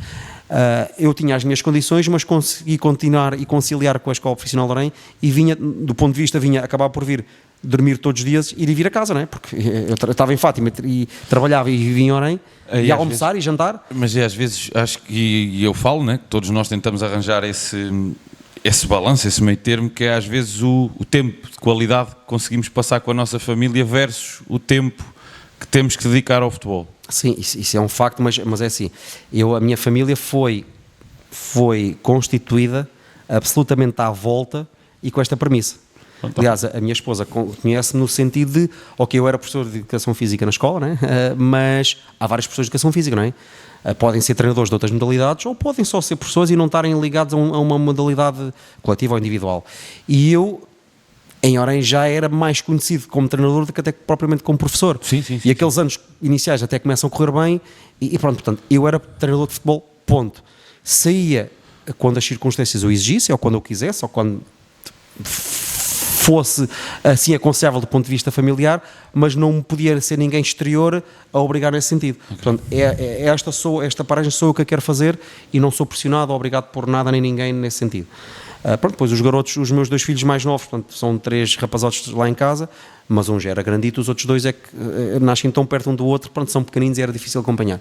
Mas agora a última fase já tive um acompanhamento muito, muito forte e que permitia preparar todos os treinos, dormir pouco, estar muitas vezes estressado, dormir pouco, não ter o tempo que eles gostariam, mas depois iam ver os jogos, nesta fase do Nilo da Serra, iam ver os jogos todos em casa e fora, e os miúdos acompanhavam-me, gostavam de ver o pai, especialmente o mais novo gosta muito de futebol, sabia os jogadores todos, já brincava com as táticas lá no quadro tático, e porque via o pai fazer, não é? Sabia que as bolinhas eram os atacantes e as cruzes eram os defesas, ou a equipa adversária neste caso, e depois fazia ali os treinos dele e as setas, e às vezes eu chegava lá e disse, isto não fui eu que fiz, ou seja, eles tinham pintalgado o caderno e o quadro tático.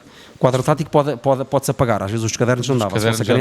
Mas pronto, mas eu gostava de ver aquilo, achava que piada é o facto de ele gostar e ver os jogos do Euro comigo.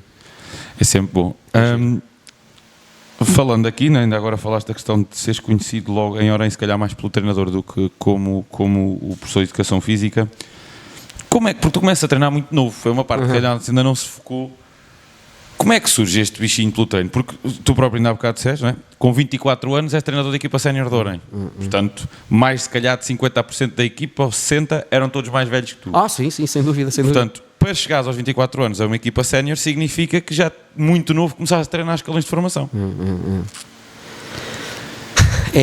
Diogo, mais do que alguma surpresa cronológica por ter começado novo, eu às vezes pergunto-me de onde é que veio esta paixão pelo futebol, porque eu não tenho irmãos mais velhos, os meus pais, a família paterna e a família materna, futebol, 0 abaixo de 0. Ninguém gosta de futebol, ninguém tem paixão por desporto, não há aí jogadores nem de futebol, nem de basquete, nem de patinagem, nem de hóquei, nada. Não há um treinador de bancada, não é? Nada, nem ligação ao clube A, B ou C. O desporto não existe. Não existe porque existem outras coisas, outras preferências, outras coisas. Não. Pode haver música, pode haver artes, situações profissionais, de áreas profissionais. Portanto, a parte materna não há aqui uma ligação ao desporto, nem ninguém que me puxasse como garoto, como criança, não é? Da parte do meu pai, há ali uns primos mais afastados, tal, que até têm o clube e que até jogaram a bola, mas já primos muito afastados. Esta primeira ligação de pai, mãe, os tios direitos, os primos direitos, os avós que puxassem para ser daquele clube e jogar, nada. Só que eu passo muito tempo em casa da minha avó. Tinha lá um tio um bocadinho mais velho, pouco mais velho que eu, que jogava um bocadinho de futebol, e eu comecei a jogar com os amigos dele muito mais velhos, mas muito mais velhos mesmo. E o café da minha avó era muito perto do campo do Atlético Oriense. Portanto, eu ia a pé, peladão, jogava no Pinhal, jogava na relva, jogava no jardim, jogava na oficina, jogava na rua, em todo lado. Portanto, nós tínhamos o futebol de rua que hoje em dia tanta falta faz aos miúdos, para ter aquela criatividade e aquele poder de adaptação. Dá-se demasiada importância ao treino muito, ao rigor tático. Demasiado orientado. Aqui há tempos vi uma... Desculpa estar a interromper. Não, tranquilo, estamos Aqui há tempos vi também num ambiente assim de podcast, um treinador a falar que... Já não me recordo quem foi. Não foi um treinador, foi um ex-jogador. A falar que se dava demasiado rigor tático e... Até acho que foi o Cassano a falar sobre isso. Aos miúdos, e que se lhes estava a tirar a castrar a liberdade criativa. Sim. Porque nós próprios cedo. treinadores às vezes cometemos esse erro, porque às vezes há a questão do ganhar versus formar e tudo mais, e que nos miúdos, na formação, em vez de se dar liberdade para faz uma finta, brinca com a bola, hoje em dia muito do que se vê é quando ele faz a finta, ele leva uma dura. Não, tinhas que largar simples, procurar o espaço. Ou muito padronizado, muito mecanizado e lá está, o futebol de rua trazia isso. Olha pá, entrar aqui o meu colega, a gente lá na escola joga, pá, ele joga mesmo muito bem, faz umas fintas. Mas a bola batia na pedra e desviava, porque estávamos a jogar em passeios. As balizas não eram simétricas, os postos não eram paralelos. Nós jogávamos e eu tinha lá uma ruazinha ali no centro de Orém, que tinha um quadrado, parecia um ringue de futsal. Aquilo para nós era quase o estádio do Wembley. Aquilo era, porque era um quadrado e aquilo era quadrado. E tinha linhas. A bola batia, nunca saía, nem ia para as silvas, aquilo dava para jogar ali porreirinho. É óbvio que era terra batida, mas tinha uns bocados de relva que nós conseguimos fazer carrinhos e não nos magoávamos. Tinha um bocado de relva, não, de erva. Só que tinha um problema: o topo era uma parede, tinha uma baliza, que tu punhas 2 pedras e fazias uma baliza simétrica, ok, normal. Só que do outro lado já dava para a estrada, já era mais complexo, e a nossa baliza eram 2 árvores, mas que eram assimétricas, ou seja, daqui naquele sentido jogávamos direitinhos, só que a baliza do outro lado tinha um poste aqui e o outro aqui, a aviosar de esguelha, ou seja, aquilo dava-nos uma capacidade de adaptação. Tínhamos que rematar mais para aquele lado e a defender tínhamos que nos colocar de lado. Era muito engraçado. E quem adora sabe onde é que era esse campinho. Tínhamos o ringue ao pé do liceu, o ringue lá em cima, que agora já tem as bancadas. Sim. Passava ali uma fossa, um rego, era onde passavam as bicicletas e as motas. Na baliza oeste nós tínhamos que nos adaptar àquele ressalto, não é? Tínhamos que nos adaptar. E depois eram pedras no meio, eram árvores, eram raízes, e nós tínhamos outra capacidade de adaptação, e foi muito importante. E depois eu começo a gostar muito de futebol. Eu leio revistas do Record e da Bola, dos Euros, dos Mundiais, eu sabia os nomes de cores, aquela revista do início da época do Record. E havia uma que era antes do Record, havia uma que era uma revista que era mais qualquer coisa, mais futebol, não sei o que, futebol, que aparecia-te normalmente. Havia uma que era do António Tadeia, que era um jornalista do Record, começou a fazer uma que era a futebolista. Não era futebolista. Era o 11 Record. Havia um suplemento do Record, havia a futebolista, que era outra edição. Olha, mas Diogo, desculpa, não me leves a mal, mas tu és um bocadinho mais jovem que eu, só um bocadinho. Pouca diferença, deve ter aqui mas pouca... ainda antes dessas, a revista do Record, que é aquela no início da época, que tinha o nome completo dos jogadores, eu decorava o nome completo dos jogadores, a altura, o peso, epá, aquilo era uma... Eu lia aquilo normal, depois voltava atrás para a frente, depois frente para trás. Era... Eu tenho ido procurar para depois te mostrar, e foi herança, que não é do meu tempo, um livro do recorde ou da bola com uma capa rígida, todo coisa, de 50 anos do futebol em Portugal. Uma capa escura. Escura. Comprei em Tomar numa feira de antiguidades. Feira de antiguidades, coisas velharias, comprei esse livro. Eu tenho esse livro porque lá está, por exemplo, a minha parte do gostar do futebol, e foi esse que era o pai do meu padrinho, que foi quem me ajudou a criar, e eu, Mundial 2002, Coreia-Japão, os jogos eram de madrugada, eu ia de bicicleta todos os dias para a casa do meu padrinho, estava lá 5 da manhã, 4h30, porque os jogos começavam muito cedo para ver os jogos. Antevisão e tal. Para ver os jogos todos. E depois no fim ele disse, olha, como gostas tanto de bola, olha, está aqui, isto leva. E aquilo de fotos a preto e branco e não sei o quê. Aquilo era a melhor coisa. Eu tenho uma história muito engraçada que alguns amigos, pronto, antigamente, quando eu vivia com os meus pais, naturalmente, os tempos eram os outros, anos 80, final de anos 80, início meados de anos 90, as condições financeiras eram outras, as limitações eram outras. Então nós íamos para a praia, ali uma semaninha ou duas, para a praia da Vieira, e o meu irmão é um bocadinho mais novo que eu, ligar a bola zero, abaixo de 0.0, só conhece o Cristiano Ronaldo, mais nada, se me perguntares um jogador de Sporting do Benfica, não sei se ele consegue dizer um. Pronto, mas é um extraordinário engenheiro informático, mas não gosta de futebol. E o meu irmão era guloso, e então, o que é que uma criança, quando está na praia, pede aos pais? Diz-me, acabaste de almoçar, o que é que tu pedes aos teus pais? Um gelado. É demasiado óbvio, não é? E então davam 100 escudos. Se houvesse, não dava para o corneto, meu amigo, não dava para os cornetos nem para os magnos. Tínhamos epá, perna de pau, supermax e o fiz limão, e então... Aí é o perna de pau. Sim, já não como um perna de pau aos anos. E então, era a nossa sobremesa, pá, com alguma humildade, com alguma contenção.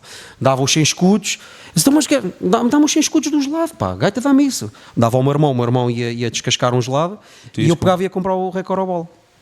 Não dava para as duas coisas, ok? O meu gelado, o meu irmão comia um gelado. E eu ia para... Uma criança como eu, se me derem praia e o jornal Record ou a bola, achas que eu... Mas eu ainda hoje em adulto, para a minha mulher me conseguir ter um bocado na areia, é com o jornal Record ou a bola... É obrigatório, a toalha e o jornal Record. Isso é limpinho. E então eu comia o Record, o meu irmão ia comer o gelado e eu comia o Record. Portanto, a minha paixão nasce muito, muito cedo por aí.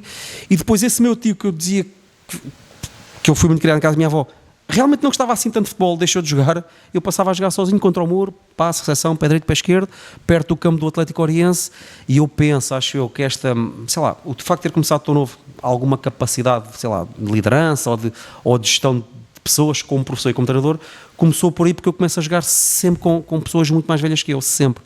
Depois vou para o Oriense jogar, entretanto na escola, lembro-me, quando chegas ao 5º ano, eu sou eleito o delegado de turma, não é?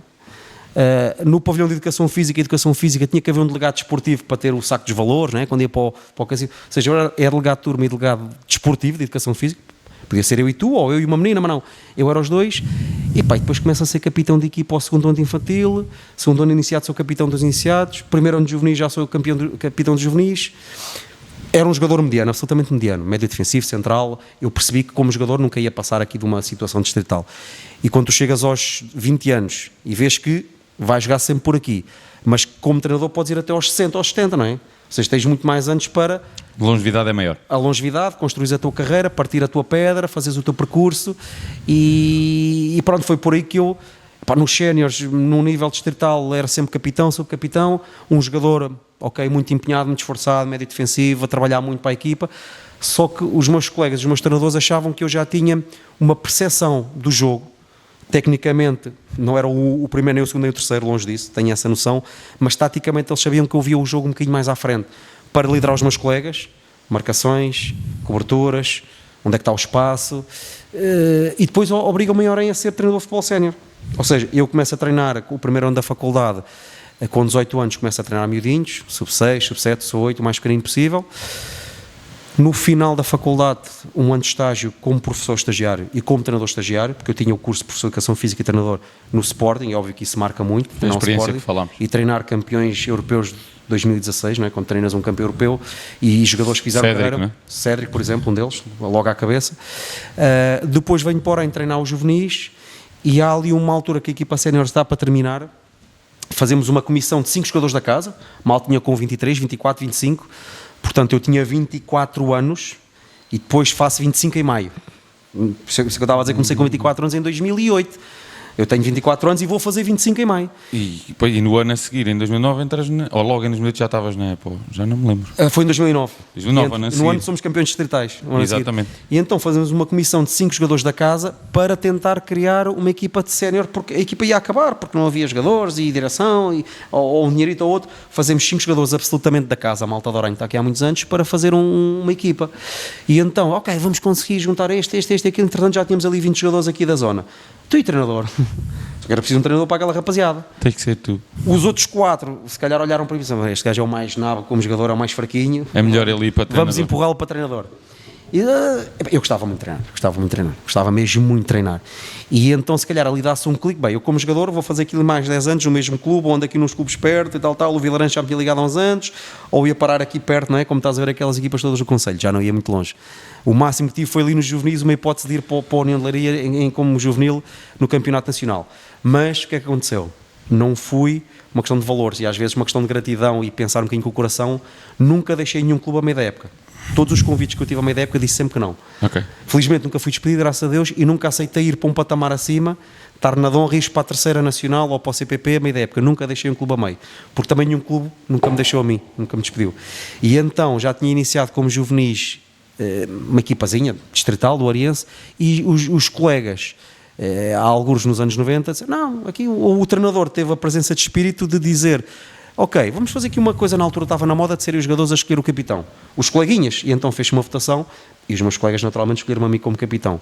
E disse, não, já não vou para a União de Leiria, para os juvenis de Leiria, já me escolheram como capitão, não os vou deixar na mão. E então fiquei.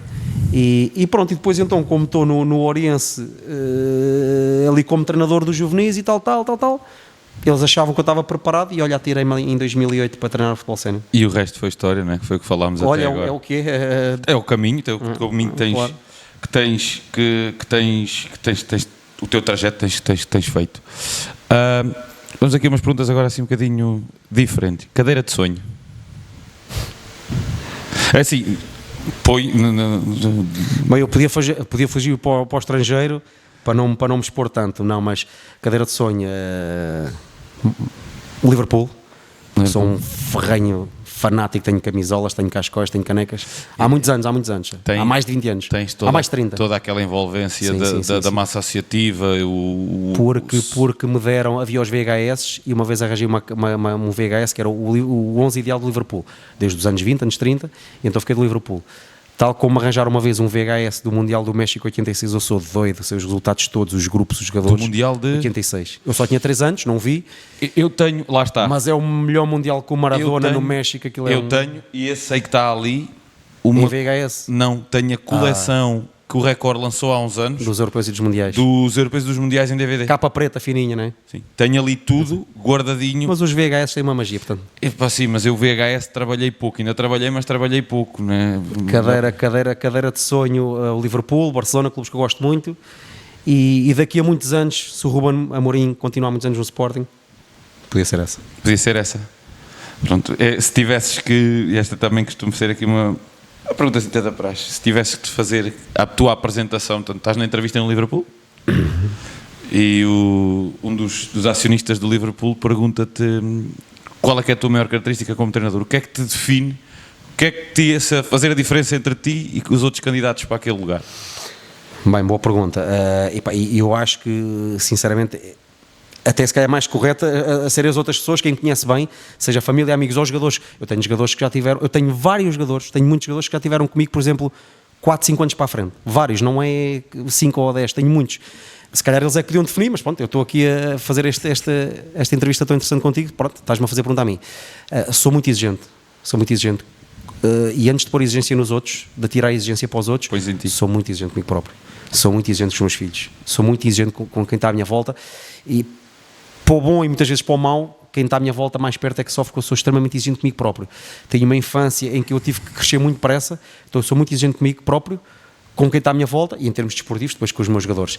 E fico doido quando não dão 100%, nos meinhos, na finalização. Tem que ser sempre a 100%, porque acho que nós só conseguimos subir, quer dizer, às vezes há pessoas que conseguem subir na vida porque já têm um contexto familiar, financeiro, o pai já era um grande jogador, já era um grande treinador, tem tudo preparado e tudo a jeito para progredir e para ter sucesso. quem como eu não tinha essa... Ok, tinha o apoio dos meus pais e da minha família, ok, mas pessoas muito humildes, em Orém, lá está, a zona centro, que já falaram noutros episódios, lembro perfeitamente de teres falado noutros episódios. Esta zona não é uma zona com equipas muito projetadas, uma zona muito conhecida, é difícil. É uma zona de comprovadíssimo, difícil projeção nessa parte. São equipas, é uma zona que tem muito pouca projeção, porque acho que por erro nosso, nesta zona, enquadra-me, estou cá há 15 anos. Há vários fatores. Porque acho que nós também não nos valorizamos a malta de cá, nós valorizamos demasiado, se calhar, tudo o que é externo, antes de valorizarmos quem trabalha bem aqui. Como tu tens visto, ao longo do podcast, temos tentado trazer malta do Distrito de Santarém e malta aqui da zona, região de Leiria também, e aqui da zona. E conseguimos logo aqui, o caso do Mário, que é um caso de sucesso, o teu caso é um caso de sucesso, Morgado, um caso de sucesso. Marco Ramos, fantástico. Marco Ramos, um caso de sucesso. Marco Marques, caso de sucesso também. Portanto, o João Gonçalves, que também ainda é muito novo e também já tem muita experiência, e nós aqui num bocadinho, e ainda conseguimos, estamos a falar de logo esta zona produziu tanta gente com tanta qualidade. E alguns jogadores de qualidade também. Mas é assim, quando fizeres o podcast 100 e começares a repetir malta que já veio nos primeiros 100, e se eu tiver essa felicidade e outros amigos nossos, aí depois tens de fazer outro podcast de 2 horas a perceber esses motivos, porque isso agora dava pano para mangas. Dava pano para mangas. Mas não, a pergunta é exigente, certamente, e nestes anos todos a treinar, e comecei, como tu disseste, tão novo, acho que o relacionamento com os jogadores, acho que tenho um relacionamento fácil, treinei centenas de jogadores, é claro que há uns que gostam mais do que outros, houve outros jogadores que até acabaram por mudar de clube porque não jogavam tanto, mas isso é natural, isso é normal. Mas nunca tive uma quesilha grave, e era normal ao fim de 20 anos a treinar, tu dizes, não, já estive ali, podias não contar, não, mas já houve ali uns stresses com os jogadores, acho que consigo manter uma relação de respeito, uma relação saudável, e depois vai evoluindo, depois do respeito e da responsabilidade e do compromisso, depois vai avançando por uma relação de amizade, mas penso que tenho uma boa relação com os jogadores e sou muito exigente no trabalho, e depois isso nota-se nos resultados, e se estivesse a falar na cadeira de sonho. Exatamente. Como há pouco disseste que estavas a acompanhar o Euro com o teu mais velho. Mais novo. Se tens acompanhado o Euro, quem é que para ti, né? Ontem tivemos, entrevistado de ser uns dias mais à frente, mas ontem tivemos ali um resultado difícil de digerir para todos os portugueses, que foi ali o perdermos o jogo, que se calhar de vários jogos que já tivemos a perder, este se calhar não merecíamos. Quem é que tu vês ali como sendo uma seleção com o potencial de ganhar o Euro neste momento? É assim, eu penso, mas o futebol é pródigo em surpresas. Quem me parece mais bem preparado, ontem enfrentaram-se as 4 equipas, eu penso que as 4 equipas defrontaram-se ontem, as mais bem preparadas. Portugal, não estando a fazer um europeu muito consistente e muito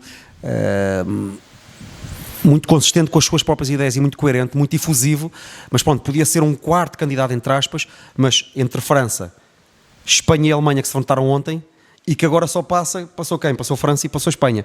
Eu penso que virá deste eixo, porque o outro lado, com todo o respeito, relembrar que no Euro 2016 havia um lado fortíssimo, nós ficamos, por ironia do destino, com 3 empates, e acima de tudo com a Islândia a marcar um golo no último jogo contra a Áustria, que já não tinha nada a ver connosco.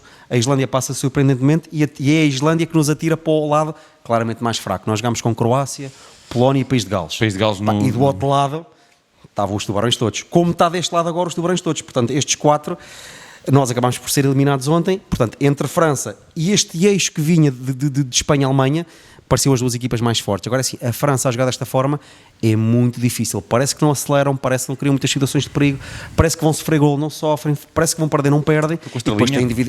E depois têm individualidades muito fortes do ponto de vista técnico, tático, muito fortes fisicamente, aqueles jogadores, os laterais, os centrais, os homens da frente também muito rápidos. Estamos a falar do Mbappé, do Dembélé, do Barcola. E o Kanté está o Kanté no meio campo, o Rabiot há de voltar quando estava suspenso, tens o Tchouaméni, tens o Camavinga, que é fortíssimo, lá na frente tens mais jogadores ainda para desequilibrar, lá atrás toda a equipa é muito consistente, o defesa esquerdo, o defesa direito, é uma equipa muito forte fisicamente e tecnicamente, uma equipa muito completa, não está a deslumbrar ninguém está a apreciar, penso eu, com o jogo da França, e não está a entusiasmar, se calhar nos próprios franceses, vezes, complicado. mas está a ganhar. É complicado chegares a uma fase, né? Estás a ganhar, tens 3 golos marcados, 1 de penalti e 2 autogolos. Se calhar, ou seja, é a primeira equipa que se calhar chega às meias finais sem marcar um golo de bola corrida.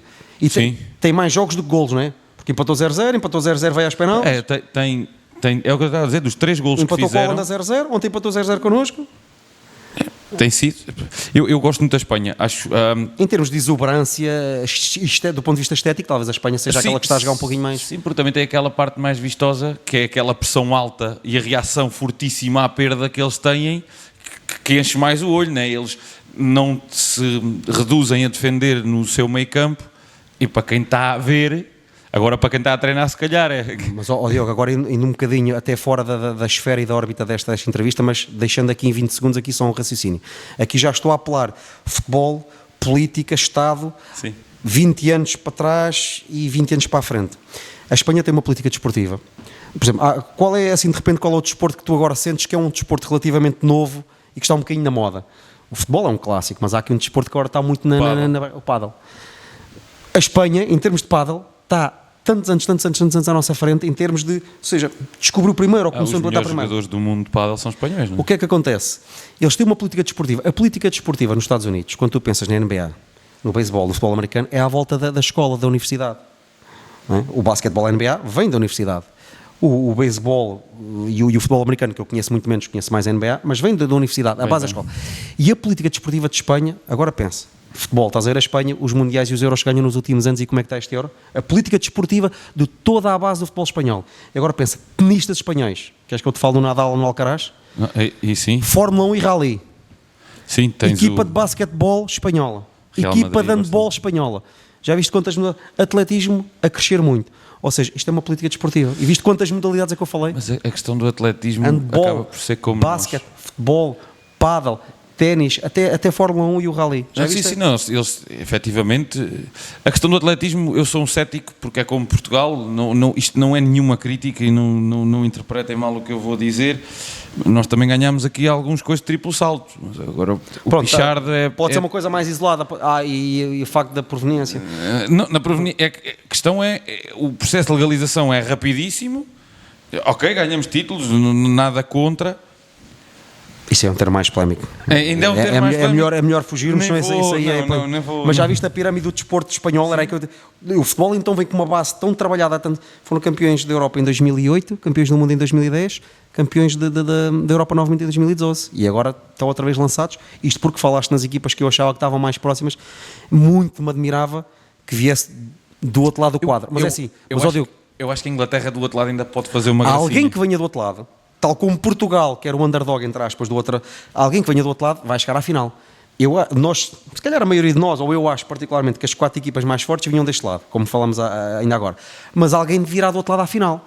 E não podem empatar e ganhar nos penaltis, ou não podem, isto numa final todos podem ganhar, mas pronto, eu acho que deste lado, entre Espanha e agora a França, já que a Alemanha já foi e Portugal também. Agora vou-te fazer aqui, estamos a chegar aqui à parte final. Temos aqui 2 perguntas da praxe. Se tu pudesses falar com o Cajó de 24 anos, que estava a começar agora a carreira como treinador, depois das vivências todas que tiveste, qual é que era o conselho? Ou o que é que dirias? Essa ideia, isto por escrito, estava aí não sei quantas horas a pensar nessa pergunta, que é boa, é muito introspectiva e mete aqui trabalho e parte pessoal. É assim, acima de tudo, no ponto de vista muito futebolístico, eu pedia ou peço desculpa ou tentava mudar as vezes em que eu fui menos correto com adversários, com árbitros. Penso que os valores das pessoas e o legado que tu deixas para os teus filhos penso que é o mais importante. Ou seja, eu não ia para o campo desportivo se me perguntaste se estavas à espera que eu dissesse um 4-3-3 ou um 4-4-2 ou até o meu percurso, olha, porque é que não foste para o Leiria ou porque é que não foste para o Nacional ou não foste para o estrangeiro. Eu mudava as vezes em que eu fui talvez mais impulsivo e dei uma imagem menos positiva da minha pessoa, algum palavrão, algumas vezes que eu fui menos correto com adversários, com árbitros, com adeptos ou até com próprios jogadores, que eu penso que não aconteceu, lá está, acho que tivemos sempre uma boa relação.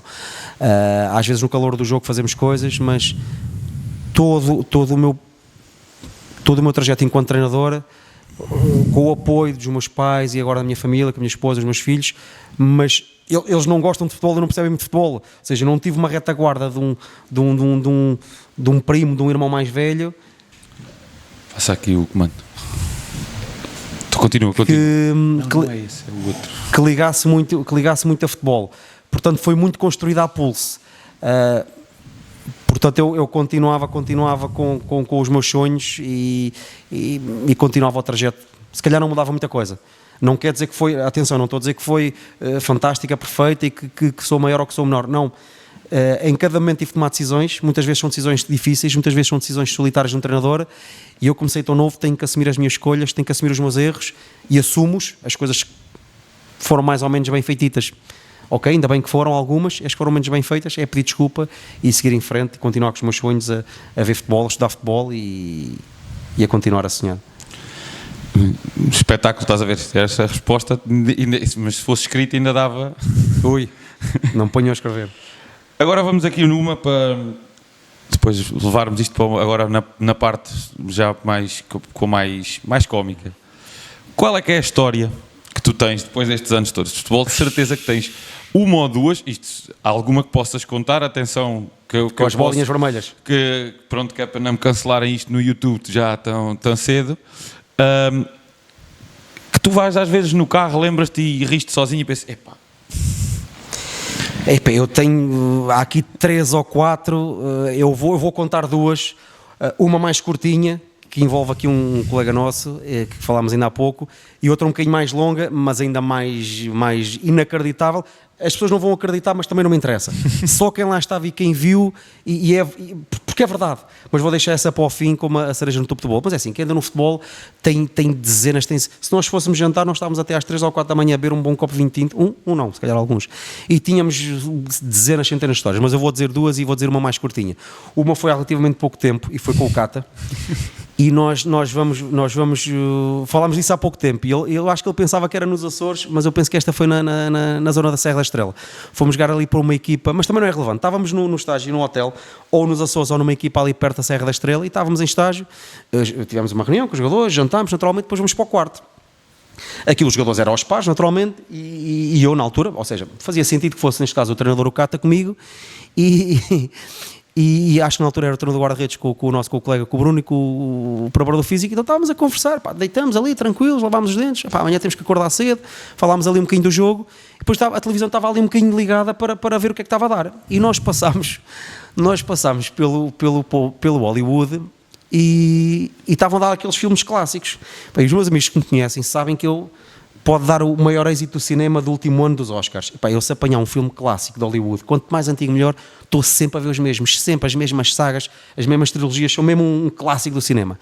E então parámos ali no Hollywood e começámos a falar com o Cata, e o Cata, o gajo começa a olhar para mim, porque estava a dar, eu acho que estava a dar o Rambo, que eu vejo, deles, que aquilo era? Acho que era o 3, e aquilo dá vezes sem parar, e eu cada vez que lá está eu paro, e eu comecei a dizer falas, ou seja, antes da fala, eu estava a ver o filme e 2 segundos antes eu já dizia as falas, eu disse, mas tu és doido, e eu dizia as frases porque eu vi aquilo tantas vezes e eu já sabia o que é que ele ia dizer, e depois disse uma coisa que ele teve uns 10 minutos a rir, ele doeu-lhe a barriga, ele já não conseguia dormir, ainda agora se eu estiver com ele vai-se rir, vai-se partir, porque o Cata é uma pessoa com muito sentido de humor, e eu virei muito indignado e disse, Cata, o Rambo 1 e o Rambo 3 estão sempre a passar na televisão, eu vejo sempre um exagero, mas se tu fores a ver estatisticamente, o Rambo 2, não sei se foi cortado por violência ou por alguma bolinha vermelha, o Rambo 2 nunca dá, e uma vez tive que ver o Rambo 2 na Suíça, é o que dá menos.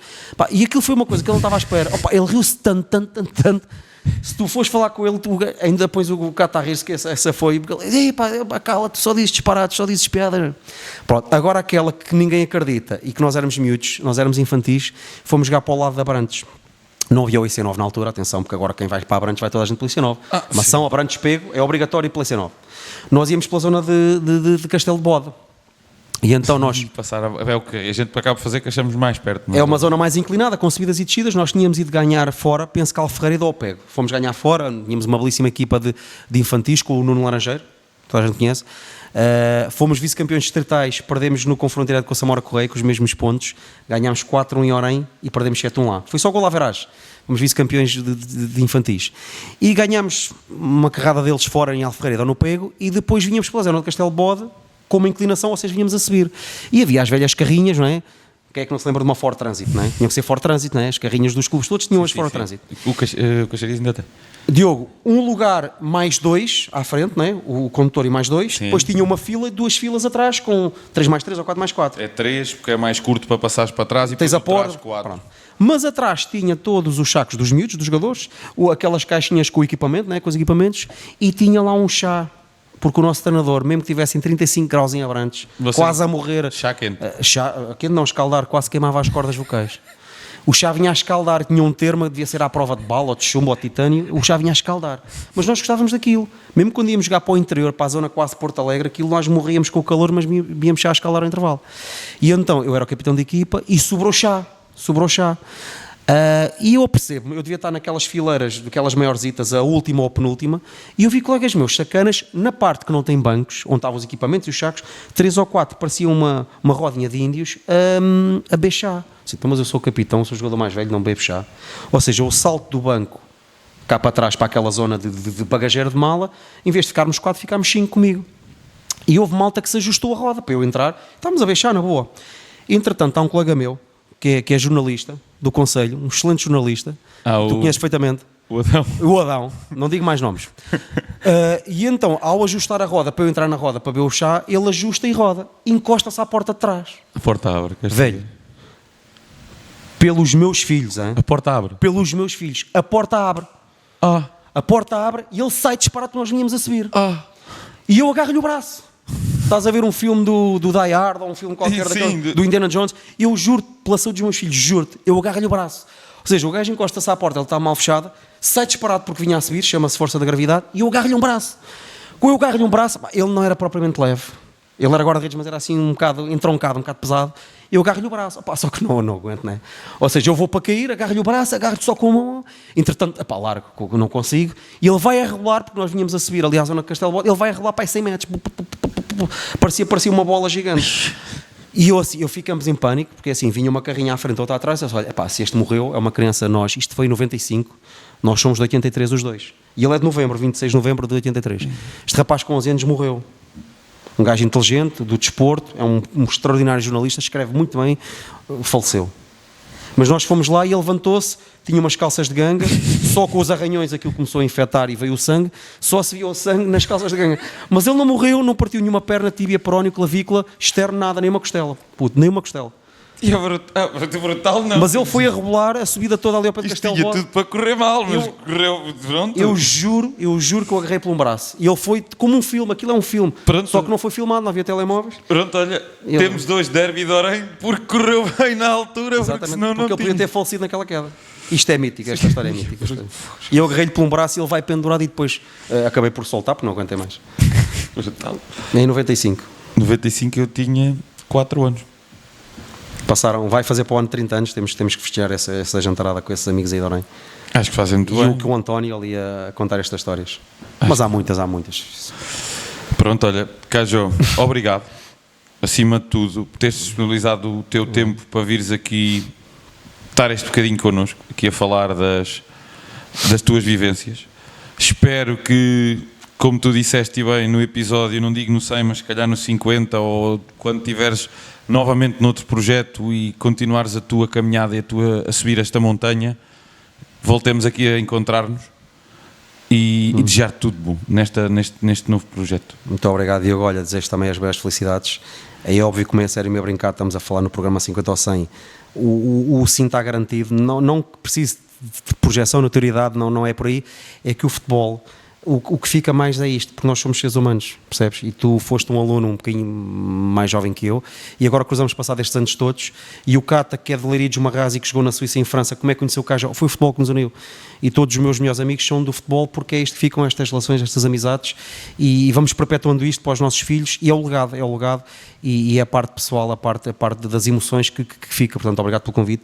Eu não gastei tempo, não investi sequer porque não estamos a falar de dinheiro, eu desfrutei absolutamente estar aqui, e se ficarmos mais um bocadinho a conversar, é isto, é o futebol. Não, agora em off vais ter que me dizer qual é que era a alcunha da nossa turma, que eu não me esqueci dessa parte. Eu vou-te só dar aqui uma pista, que tu, ao fim de quase 2 horas, eu já disse aqui, eu já disse a palavra.